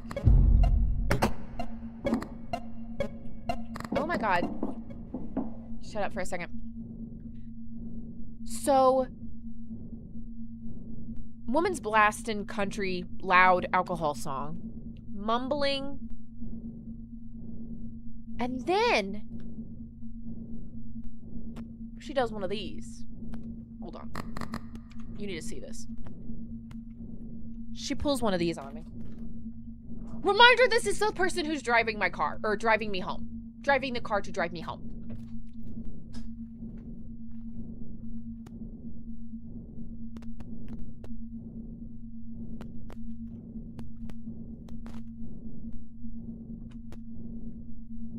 Driving me home. And I immediately start recording. Because I'm like, I might die here. I simply might die. I may have to ask her to just let me out. Because she's just looking at her phone while she's driving. And at this point, we're still in this... We're still in, the movie theater was attached to a mall. And so we're still in the mall area.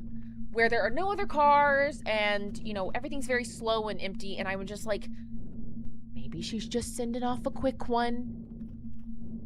I don't like this, but it's happening. And then she starts doing text-to-speech. And obviously her music is so bumping crazy loud. So she's yelling into her phone. And I can't tell when she's talking to me anymore. Because she's just like, she was just talking to me, remind you. Mind you, she was just talking to me about like, oh, I think I was supposed to go here and here I'm going over here.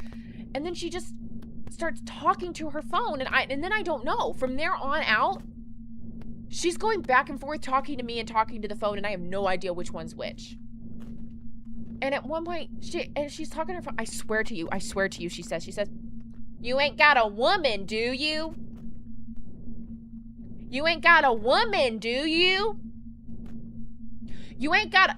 I was like, is she talking to me? Why does she keep repeating it? What do you mean? Does who have a woman? I was like, what are you talking about? I was like, am I getting kidnapped? Am I getting kidnapped? She was speeding. She was speeding and looking at her phone. And I was just like, is it a better idea for me to ask her to pull over? You know what I mean? Or will that make her hostile? You know? Then I really will be kidnapped. And I'm just like, oh my god, oh my god, oh my god, oh my god, oh my god, oh my god. And I just want to get home. I just want to get home.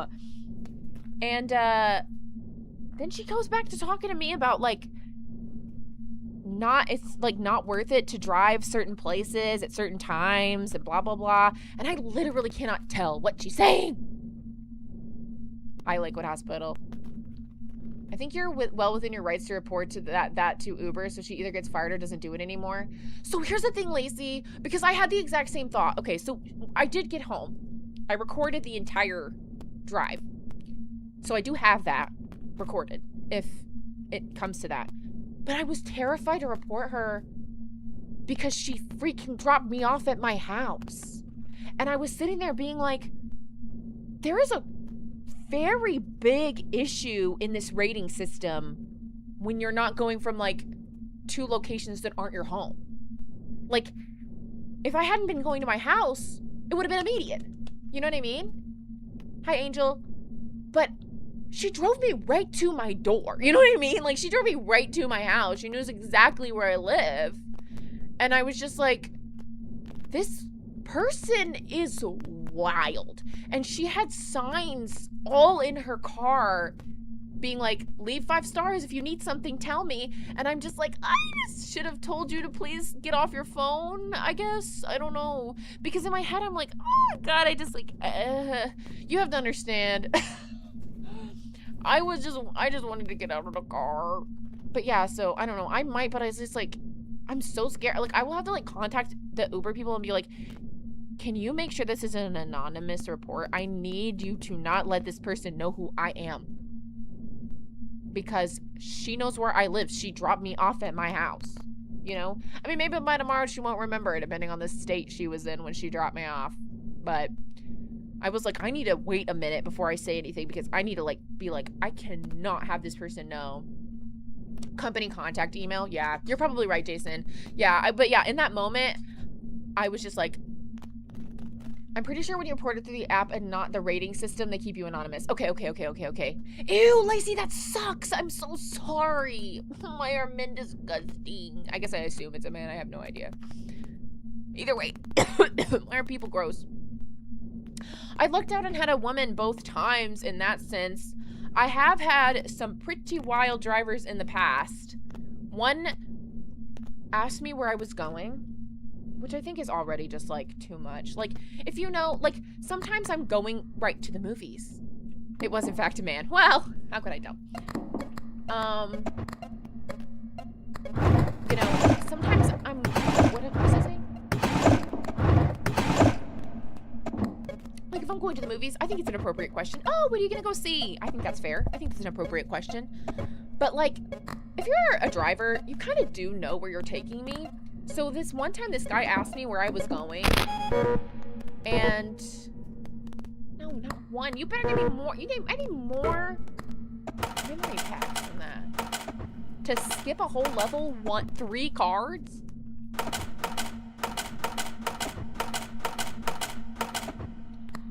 Gosh, this would be nice.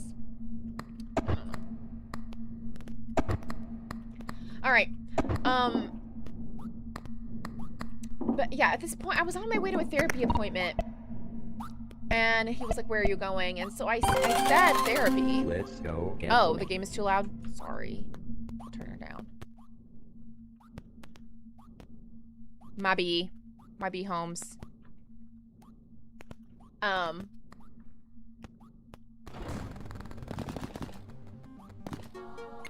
he was like, oh, what for? And I was like, not that bad. He was not just trying to chit chat, and I will tell you will understand exactly what he was fishing for. But he was like, oh, what's up? What are you going therapy for? And I was just like, you know what I mean? I was like, just to, you know, talk to my therapist, you know, like, obviously, I am not interested in talking to you about this, you know? And he was like, no, it's okay. You don't understand. I have a podcast.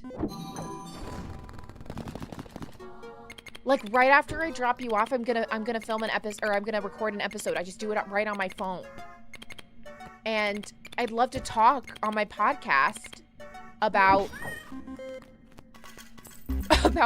like, you know, what you're going to therapy for. I'd love to, like, you know, have a little, I was like, you want a what?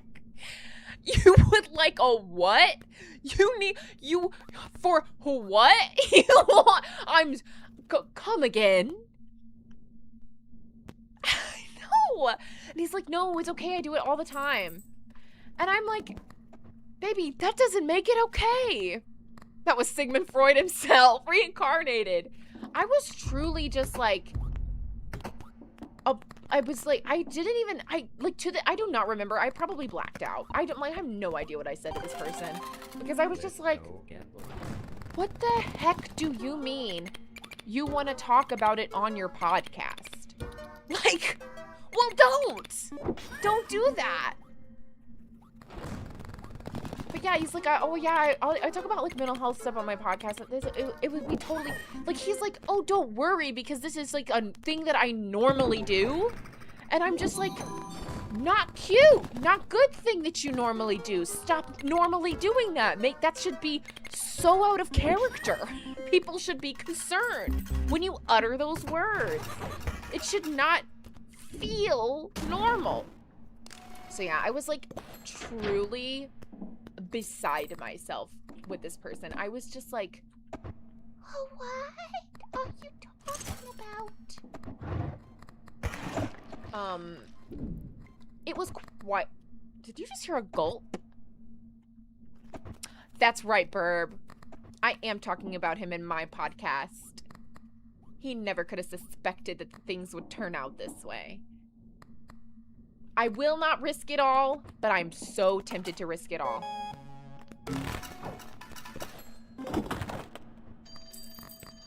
I've got the infinite money glitch now, I do believe.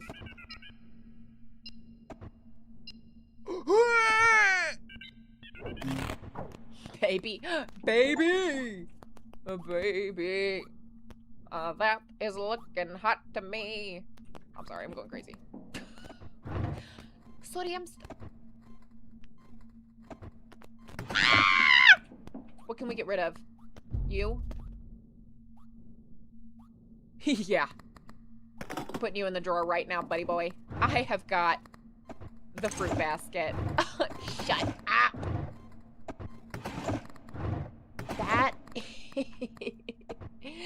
That is so good. People having podcasts kind of scares me because they can either be tame or really, really bad. True, Jason. And like, here's the deal. I don't know that this guy's like old, like what he would have done with the information I gave him would have ever been particularly egregious. Like, I don't, like, you know what I mean? Like, it may have just always been whatever. But man, I was just like truly shocked that you would even go there. You know, I was just like, I just can't believe that you like, it was just shocking to me. I was just like, your Uber customer who's just trying to get a ride to a doctor's appointment? You know, it's like crazy. Let's go get one. Let's, girl, let's. Can you believe this?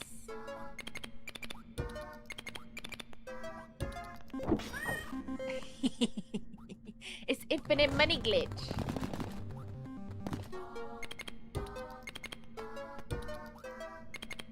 I also had an Uber driver who just kept talking to me even after I reached my destination, and I had no idea. I was like, do I just walk out of the car at this point? You know what I mean? Like, do I just get out of the car even though you're talking? Because, like, I would, like, go, okay, yeah, I'll see you. And she was like, no, wait, I have to tell you one more thing.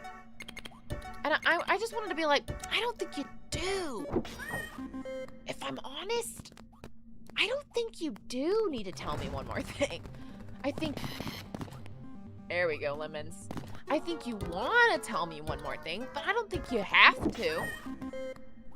He only accepts Uber rides to that therapist's building, and that's how he gets conversation topics. Oh, boo! Boo! I wonder how close to 100% I can get Lemons. But yeah. Honestly, I don't know that that would even surprise me at this point with the things I've seen.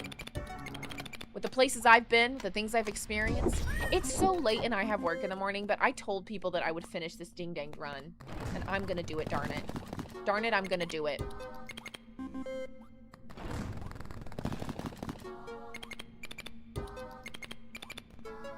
Yeah, Duck. I don't remember what I did. Once again, this was like years ago, so I just don't remember what I did in the moment, but I was just like...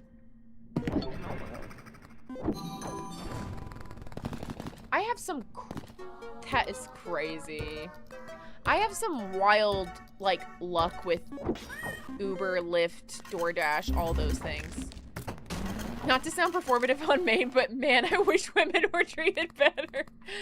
Yeah, you and me both. You and me both. I mean, there's no telling. These people could have easily done the same thing to a guy who popped up in their car, but I was just like, I was truly floored. All right, I'm risking it. I'm risking it all. I'm risking it all.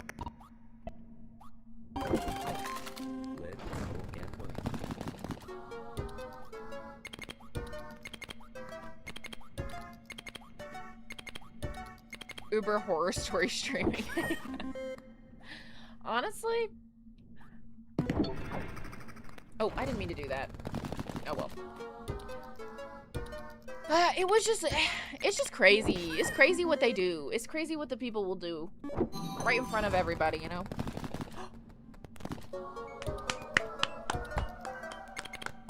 I deserved that. After everything I've been through, I deserved that. I should not be drinking this. There's no caffeine in this, but this is so much sugar. I shouldn't be drinking this. Do you have elevator horror stories? Do I? I don't know if I do. Something is vaguely coming to mind, but I don't remember anything specific.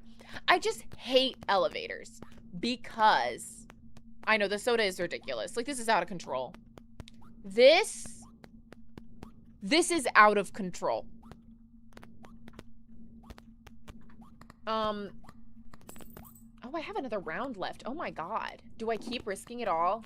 Let me know, chat. Do I risk it all or do I move forward? Every elevator is a horror for me because I get desperately motion sick in them. Oh my god. Okay, this is not a horror story, but I do have an elevator story. I traveled once for a concert, and God, long story short, Colby booked a hotel that was way too fancy for us. I was legitimately like, never, ever, ever again. You need to hear me. Ever, ever, ever again. Lacey, you get it. You get it. And so help me God. It was just too fancy there. And you'd think for a fancy hotel, nothing could go wrong. But things did go wrong. One, they didn't give us the care package that we paid for Zeke, which I was just like, this must be, this is a rich people thing to complain about. I'm not complaining about this. You know what I mean? I just let it go because I was just like, it's a rich people thing to complain about. And my dog's care package was not included in my room. I just could not even be bothered. There was like nowhere for him to use the bathroom. I guess they just assumed that we brought pads. It was such a nightmare. I finally found like a patch of grass for him. But, then we had gone and gotten something to eat within walking distance of the hotel. So we just walked back to the hotel with our food, got up in there, and I realized I need ice for a drink that I wanted. I don't remember what the exact context was, but I needed ice for my drink. Maybe for water. I don't freaking know. And so I go down to the ice machine that is on our level, you know? Oh, well, it's out of ice. So I had to take an elevator up to a different floor. To see if that floor had ice. And I was in my jammy jams, okay? Because I'm at a hotel. It was like 1 in the morning. I'm in my jammies, girl. I didn't even put shoes on. And the elevator opened for me to get on. And it was like 5 gorgeous pageant women in the most beautiful saris you've ever seen in your life. Elegant.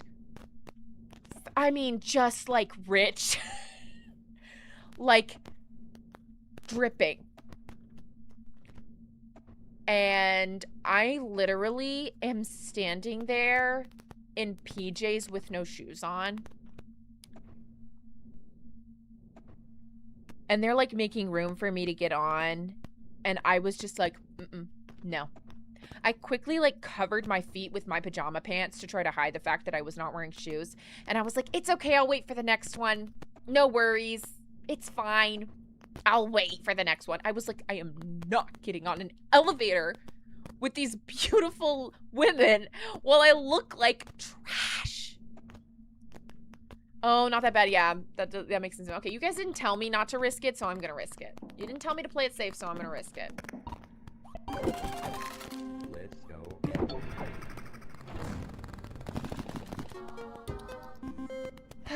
But yeah, it was not cute. I don't remember if I got on the elevator or not, but I was like, I know that I was very like, no, I will get on the next one. Because they were just like, I mean, just very, very pretty people. And I was deeply embarrassed about how I looked. Thank you, Lazy. I was like, no, I mortified you even looking at me like this. I genuinely just should have said, you guys are way too pretty for me to be standing that close to you. Like, it's not gonna work. Not to like objectify, like they were fully human people, and I recognize and appreciate that, but like, I was just like, oh no, I'm so deeply embarrassed that I'm in my pajamas. I was like, I messed up, you know? Like, I messed up. I so wished we were at some crappy hotel. Burb, you said you were at a 5-star hotel and it looked like disgusting. Oh my god. And then not that bad. So I want to go to Hotel Cecil at some point in my life. I'm not familiar. I am not familiar. May as well. We simply may as well. Oh, I took off my free restock. Oops. Well, I won't forget to do that next time. But I did forget to do it that time. Hi, Diablos. I found the infinite money glitch. It's just make everything lemons. They appear more often than everything else by an absolute long shot, and they're worth $1 million. Not literally. That's how it feels. That's how it feels. What am I trying to get to? 420. I almost did it again. I almost did it, girls. Okay. Let's go gambling. They had a soup on the menu that was just murky water with a block of cheese in it. What? Oh, Hotel Cecil has a crappy history.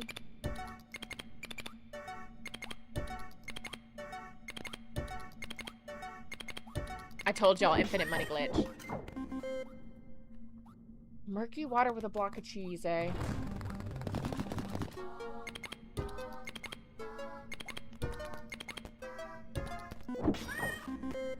Yeah, that feels like fake food. You know what I mean? Like, it feels like something Betty Davis would have served to Joan Crawford, and whatever happened to Baby Jane.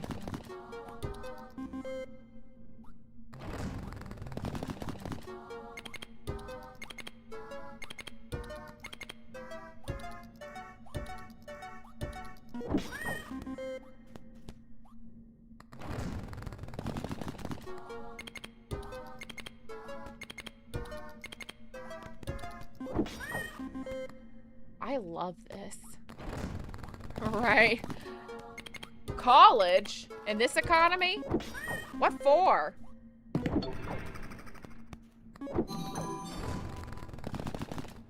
Why do they... It's like the only thing that can spawn is lemons, and they're still giving me cherries. Oh, well, that's fine.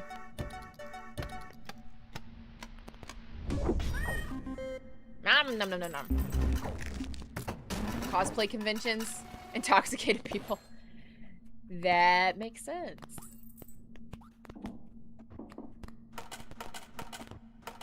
I've never been to a con, if you can believe. I don't get out much. All right. Let's go gambling. Had to echolocate to find the door? That is crazy. Yeah, not that bad. I'm a fan of hotels. I just need a place to lay my head, you know? I've stayed at some pretty fun ones, too. I went to for Pride last year, I went to Eureka Springs, Arkansas, which is just this tiny little town. That is such an interesting place. And I loved being there. But I wanted to go see some drag queens that were going to be performing there. And it was like cheap enough to travel there. So I was like, I'll do it. And I stayed at a lodge out there. Because it was like the whole town's basically hotels. Because that's kind of what it is. It's just like, this is where you stay when you're going to go to like the Ozarks or something. But me and my friend were literally just going for Pride. And this town, like, did it up for Pride, too, so it was really cool. But we didn't get to be there for the whole thing. We kind of came on the last day, and so everything was kind of toned down by then. But it was still fun. And, oh my gosh, that was crazy. Did you guys see that? And the lodge had a hot tub in it, and I was a little, like, skeptical of the hot tub, or a jacuzzi tub inside of the hotel room, you know? But it was swank. I liked it. It was nice, and it wasn't even that expensive for the nights that we stayed. So I was like, I'll totally do that again. You know?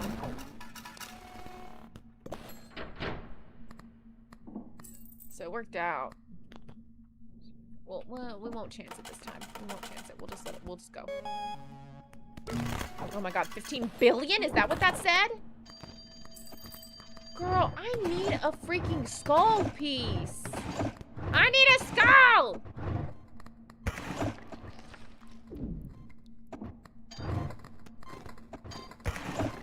I need a skull, girl.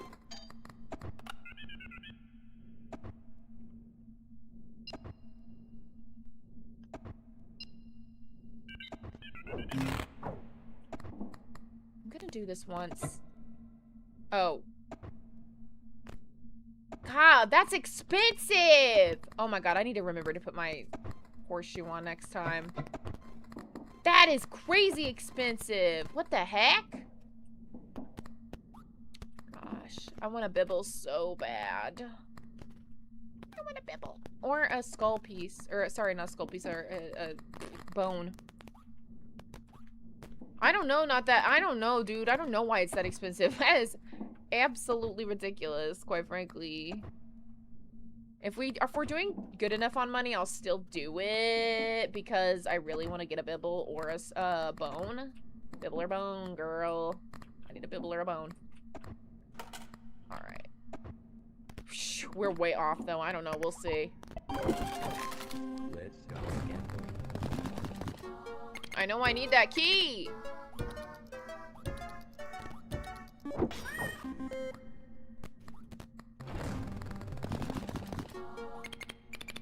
Sent the pics in the Discord. Of what? Of the hotel?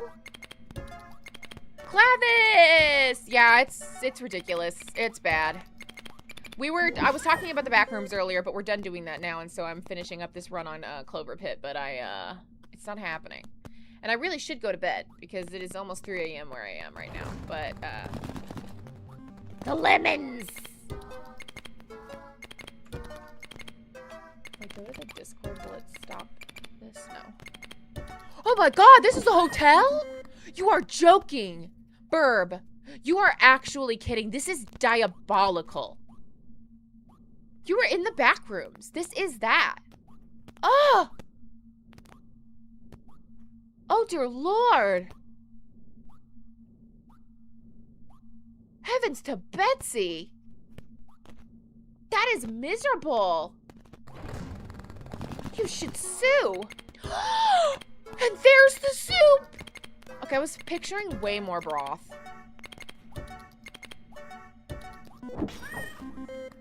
That is criminal.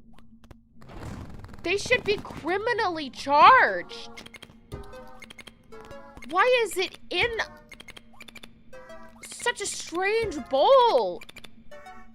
It's like a spoon with a balcony or a sidewalk. That's insanity. Nope. They'll have to pay if they want to see it. If you're not gonna join the Discord, you don't get to see the liminal hotel. That is spooky. That is not okay. Absolutely not. Would you like to see Burb's liminal space hotel nightmare fuel? Pay $1 and you'll get access. It's in the She's Always live streaming channel.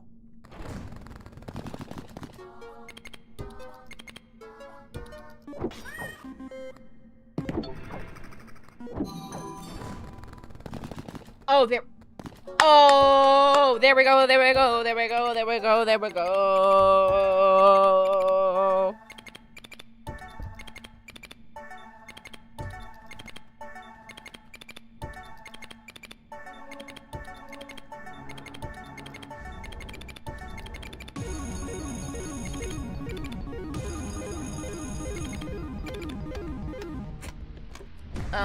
Is it Nico? Welcome in. We were looking at Burb's liminal space horror hotel nightmare. Bye, bruh. Thank you for tuning in. God almighty. We've still got 2 rounds left. This is ill-advised, what I'm about to do, but I'm gonna do it anyway. Weren't worth it. Weren't worth it. Hey, that's actually not bad. As long as I remember to use the drawers properly, that should be okay.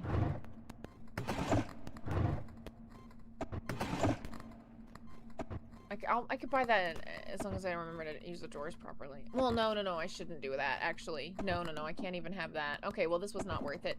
But we had to try, because there could have been a bibble. Or a bone. Bibble or bone, we could have had. So, I had to try. Let's go gambling. Yeah, we're all grateful that Burb didn't die at the hotel, because holy hell. What a nightmare. What an utter nightmare.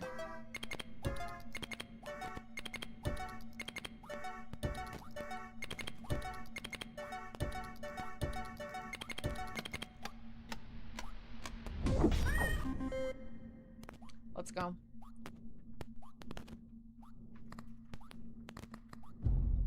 At what point is this just like, you've got to stop yourself? I think I could get rid of this, honestly. If I found something else that was like luck-based. We've got 3 rounds left with Fruit Basket. He's really a cautionary measure, but maybe I could trade him out with something a little more regularly useful. I don't know. Really just depends on how the rest of the— oh my god! Oh my god, you see all these gold? Oh my god, you see all these gold? Oh my god, lemons are gonna be worth everything. Burb, no! I hope people don't like now. I don't want you to eat the soup. I want you to live! I've got 5 spoons left. Oh god. This is so nerve-wracking. I know, right, Duck Therapist? I know. Like, I want you guys to like the stream, but I don't want Burby to eat that soup. Oh my god, it goes so fast after a while. Look at that. That's crazy. This is crazy. Oh my god, it just keeps going so hard.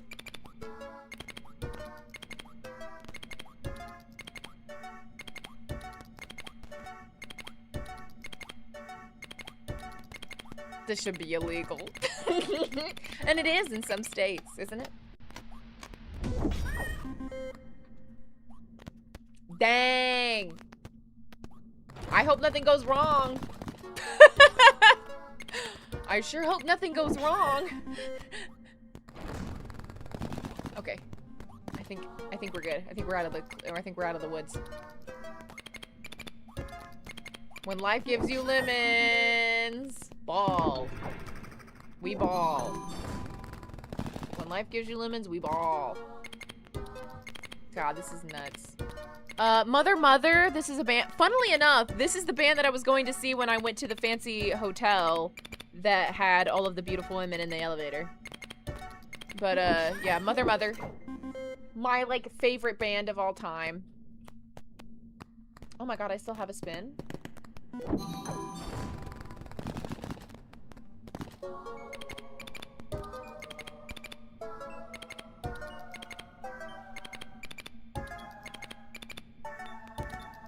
I hope you are all clocking this. Hope you're clocking.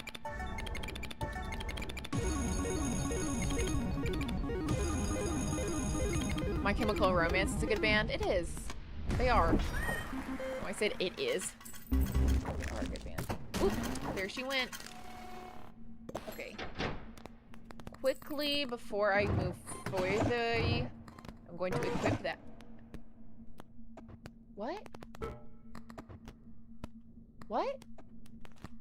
I thought this just got destroyed. Why did I think that got destroyed? That was weird.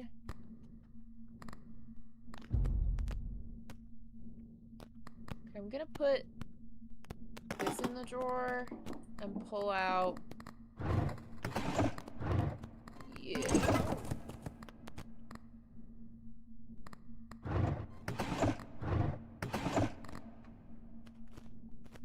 So that way I can get the free restock next time.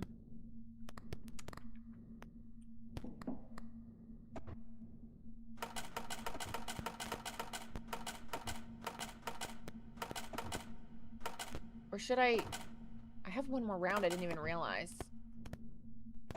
I'm scared of wasting 8 billion though. That feels kind of cuckoo.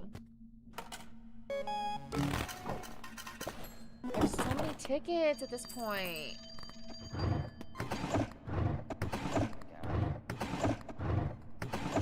Okay.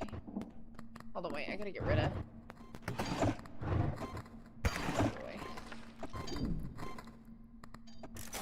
That. Oh. Okay. Hey, the train. The train might be better than this. Though I don't know. I don't know. Actually, I don't think the train would ever really be that useful. Hold on. Put you in the drawer. You know what? I'm gonna use you for a second, but I'm gonna keep the thing. Hold on. Oh my god. You're kidding. Oh, hello. Oh, hello. Oh, hello. Yes, Nico. Hayloft is a song by Mother Mother. It's probably one of their more popular ones. They were like, I was listening to them for the longest, okay? For the longest. Since like their 3rd album or something, I was listening to them. And then, I'm not trying to act like a hipster. I'm just saying, I was listening to them for the longest, and I would ask people all the time, do you know Mother Mother? Have you ever listened to Mother Mother? And they would always go like, I don't know what you're talking about, and no, I haven't. And I couldn't get a single soul to listen to them. Like, it wasn't like a hipster thing where I was trying to gatekeep. I was like, please listen to Mother Mother. I love them. And people they just wouldn't be listening to it. It just wasn't for them or whatever. And then TikTok came about, and they blew up on TikTok. I was like, let's go. So they were finally like, I was finally able to see them, you know? I was finally able to see them in concert because of, I believe, because of TikTok. Because they weren't around before then, like, doing a bunch of concerts and stuff. Triggered by the red button, symbols multiplier +1 permanently. Oh, that's actually pretty cool. Triggered by the red button. During this round, all scored symbols increase their base value permanently. That's not bad either. Cool. Expired meds keeps the chance of manifesting the most valuable symbol to 0%?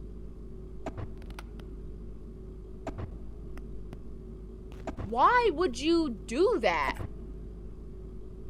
Oh, verbatim. Yeah, you know what's funny is one time I had a crush, or maybe he was my boyfriend by this time, on a guy who, like, maybe we were either dating or we were about to be dating. I don't know, but I think we were already dating. And unbeknownst to me, he was/is gay. And that's great. And I love that.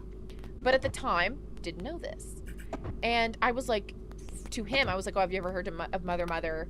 And he was like, no. And I was like, okay, I'm gonna play verbatim for you. Because this guy was into, like, Blood on the Dance Floor, Pierce the Veil, just a lot of scene emo-y type music that was, like, crazy and had, like, wild lyrics to it. And I was like, verbatim is so similar to the kind of music that you listen to, in my opinion, at least lyrically. And I started playing it, and it's like, I wear women's underwear, and then I go to strike a pose in my full-length mirror. I cross my legs just like a queer, but my libido is strong when a lady is near, yeah. And it goes on and on. And I was like, hey, I swear to God, he was looking at me like I was foreign from another planet. I had just dropped down from space. And I was mortified because I was like, I love this music, and I thought that this was like so totally like in the vein of like what the stuff you listen to. What is this? We got letters and the numbers now? That's bogus. All I can do is get more ding-dang things. I really need a thing that's like... What does this do? Charms that trigger randomly. Do it double. Okay. I'm thinking maybe. What you've got 3 rounds left. Let me put this away for a second. Just for right now. Let me put you away and let me pull the horseshoe back out. I can't believe I have 40 ding-dang tickets. I need something to do with these things. And I don't got anything to do with them. Perp. I just like, oh my God, 3 fucking thousand? Oh, sorry, didn't mean to curse. I got so, this is crazy. Where am I trying to go? 504. Okay. Well, let's see how we do. I was just like, I was shocked that he didn't find that song good. I was just like, how do you not like this song? I was so like genuinely like perplexed. And it was like one of those moments where I was like, am I being had? Am I simply being had? Like, are you dating me as a joke? Like, does everybody know that I'm the joke? Like, why are you looking at, like those people who are, and I don't actually believe this about this person, but like, those people who like, they just don't like you, so every time you do something is cringy, even if it wouldn't be cringy if somebody else did it. And so it's like you do something that like is like abundantly normal and like anybody would ever do it, but like because you're the like one that's getting picked on, they're just like, okay, that's like whatever. Yeah, sure. No, that's great. You can do that over there, I guess.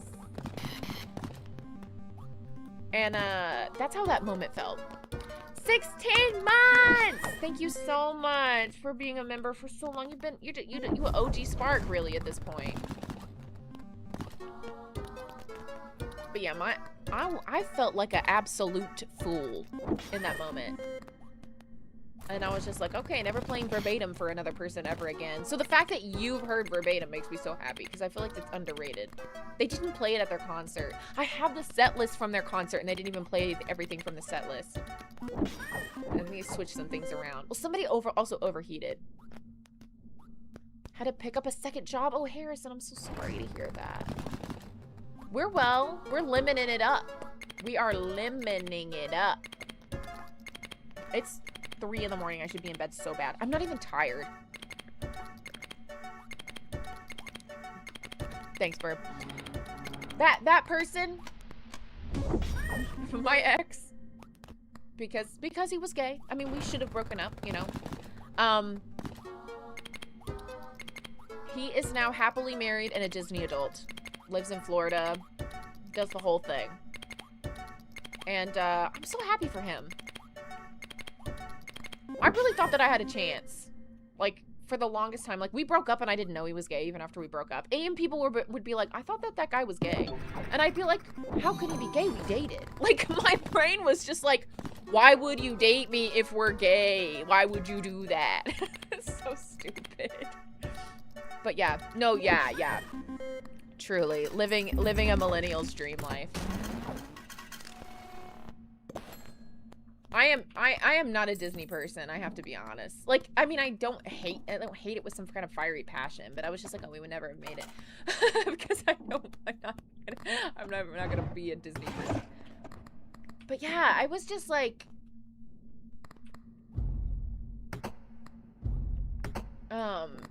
totally oblivious to the fact that he was gay, even when it was like abundantly clear to everybody around me. And I really thought we had a shot. Even after we broke up, I was like, we'll get back together someday. I was deeply, deeply in love with him. It's very, very unfortunate. But it obviously wouldn't have worked out. I don't think I could live in Florida and be a Disney adult. I don't think I could do that.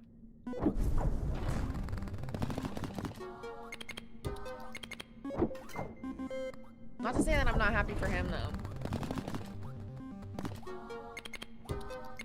Have you seen the Meat Canyon video about Disney adults? I have not. No, perp, not the millennial pastures. Oh my god. Nom nom nom nom. Look at all this money. Lacey, so fair. So fair. It's funny. Okay, hey, I might have to check it out then. Is it like hella disparaging, or is it like cheeky, being cheeky and funny? I don't really watch. I feel like I've seen like a Meat Canyon video in the past, but it's not ringing a bell in my head. Like the name is ringing a bell, but I can't think of a video that I would have watched.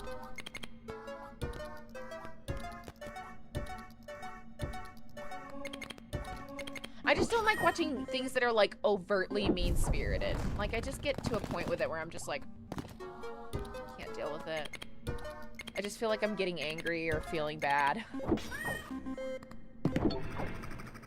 All right. He does a lot of animations. I feel like I recognize this person. Like the name rings a bell so heavily.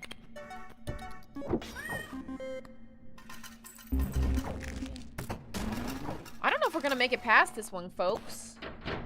I think we might lose.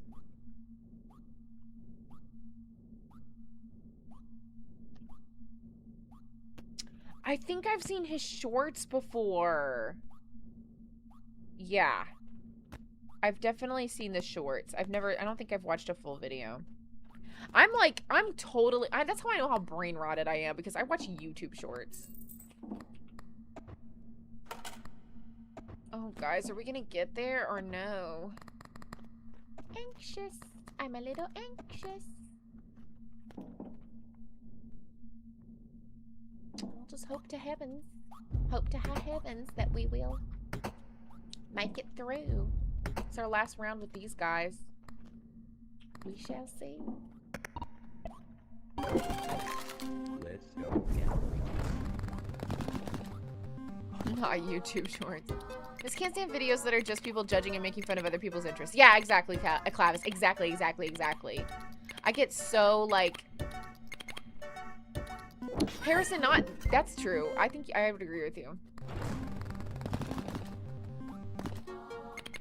Yeah, I just get so, like... I don't know, yeah.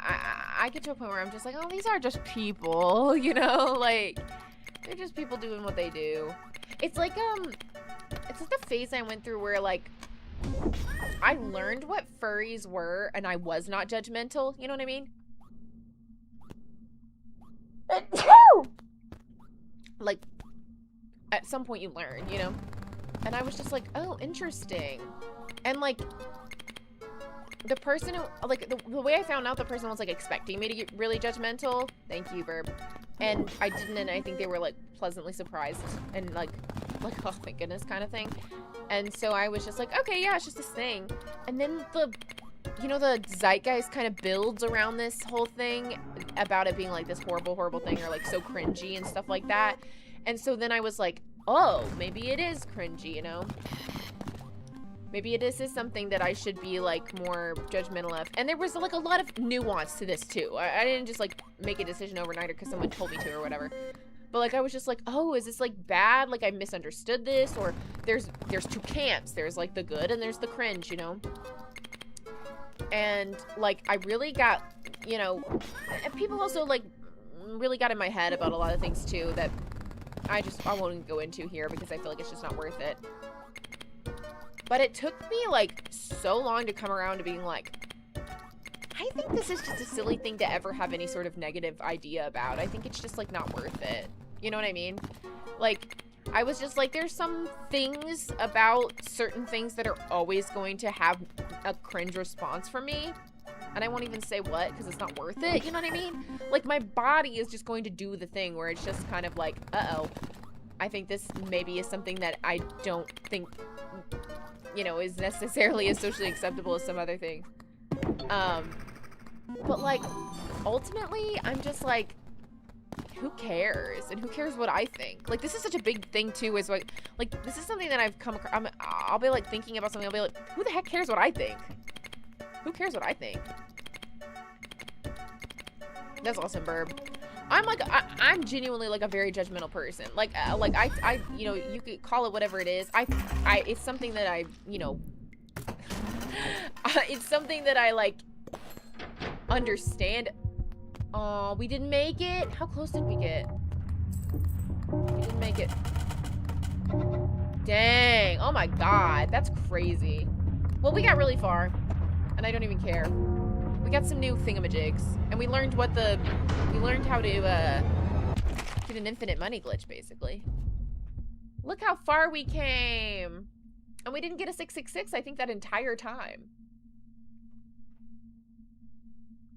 I've never earned more. Honestly, can I be real? Like, you say the art school thing, Clavis. Art school made me more judgmental. But like, I think it's just like my art school where I went to school. I was like, I hate all of y'all. I truly hate all of y'all. And I want you all to go take a long look in the mirror. But I went to film school and I don't know if that's different. Like animation school might be different. I don't know. Like traditional art film, like school might be different. Dude, what I was just in a room full of egos, like mega egos. And I was just like, man, I hate all of y'all. I can't stand any of y'all. I can't stand any of y'all. You know what's funny? I went to the same school Scott Cawthon did. So, same one he did, so.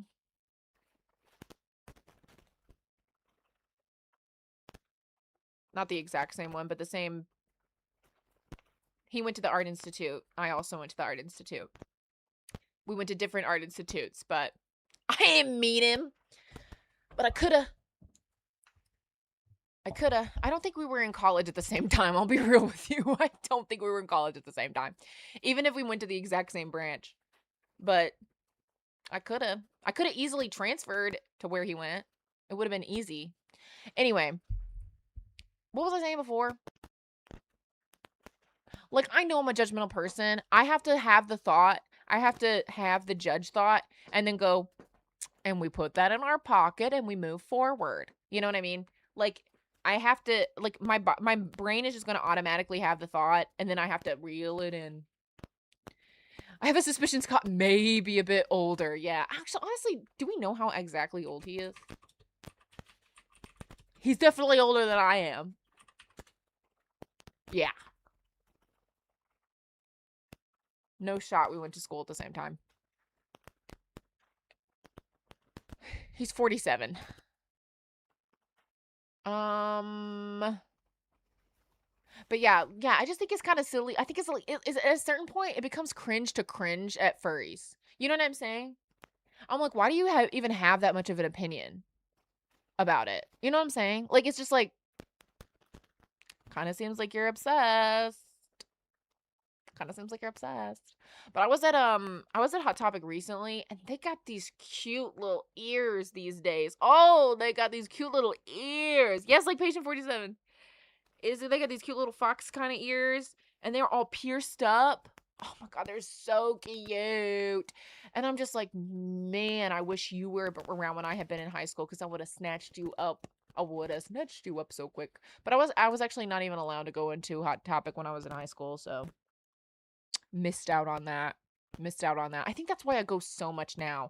Like, I don't even think Hot Topic has the best clothes or anything, but I'm like, I'm healing my inner child, girl. I'm healing her. I got this at Hot Topic. I got these, not this one. I got this at a fair, but I got these little spiky guys at Hot Topic.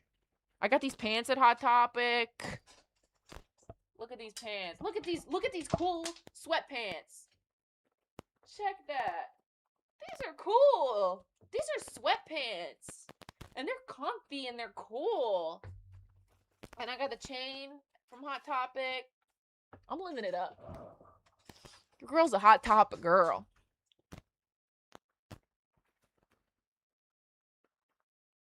The book lore of FNAF. Gibby has a bunch of Fright stuff. I have some of the Tales, and then Hyperdroid, I think, has a bunch of Tales stuff as well. Do you do you just want to read the books? Because they're like all on Internet Archive for free. My shoes are Converse, but they're like tennis shoe Converse. Boring.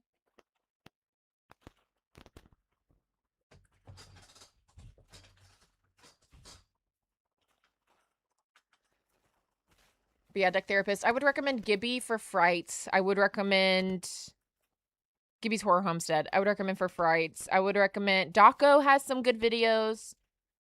Impulse Evan, I think, has been doing the audiobooks, and Rytoast has been doing audiobooks. And yeah, I'm kind of this is like where, like, I don't know if you want to call me autistic. I haven't like been diagnosed, but this is the piece that feels like that to me. You know what I mean? It's like I want the whole thing to go together like that. And I'll put this little clippy in my hat too, because I thought that was so cute. I also got this at Hot Topic, the clip, not the hat. What was I trying to say? Oh yeah, it seems, anyway, that's my 2 cents on furries. Is I think if you have a strong opinion and you're not in the community, I think that's kind of wacky. I think that's like low-key cringe. Like, if anything is cringe, I think it's like low-key cringe to have like a strong opinion on furries outside of the club. You know what I mean? It's like, you can't even get in. Why do you have a strong opinion on that? It just looks weird if your shirt and pants don't match. Well, I mean my hair, goober. Thank you, Burp. Thank you. Oh, and I got this bracelet at Hot Topic too. Mm-hmm. Hi, Starcross. I'm actually leaving. I'm sorry. But I will see you all later. I think Wednesday I'll be back with Rim Games. We'll be playing more Borderlands. And I filmed a video, so I'll work on editing that. And then I'm also still writing a script for The Monty Within. True, Clavis. True. Facts. Do the bracelet clink, though? It's kind of like, it's kind of quiet, honestly. You can kind of get a little... You can get a little of that. Get a little of that. Okay, I gotta go. It's so freaking late. It's so freaking late. Okay, I gotta go. I'm so sorry. Oh, man. That was fun, though. Thank you so much for being here. You guys rock. You guys rock. My late night crew. Some of yous who don't really get to stay on the streams normally, we pulled a late one for you. So, I'll see you when I see you. Okay, bye. Okay, bye. Go see Backrooms. Okay, bye.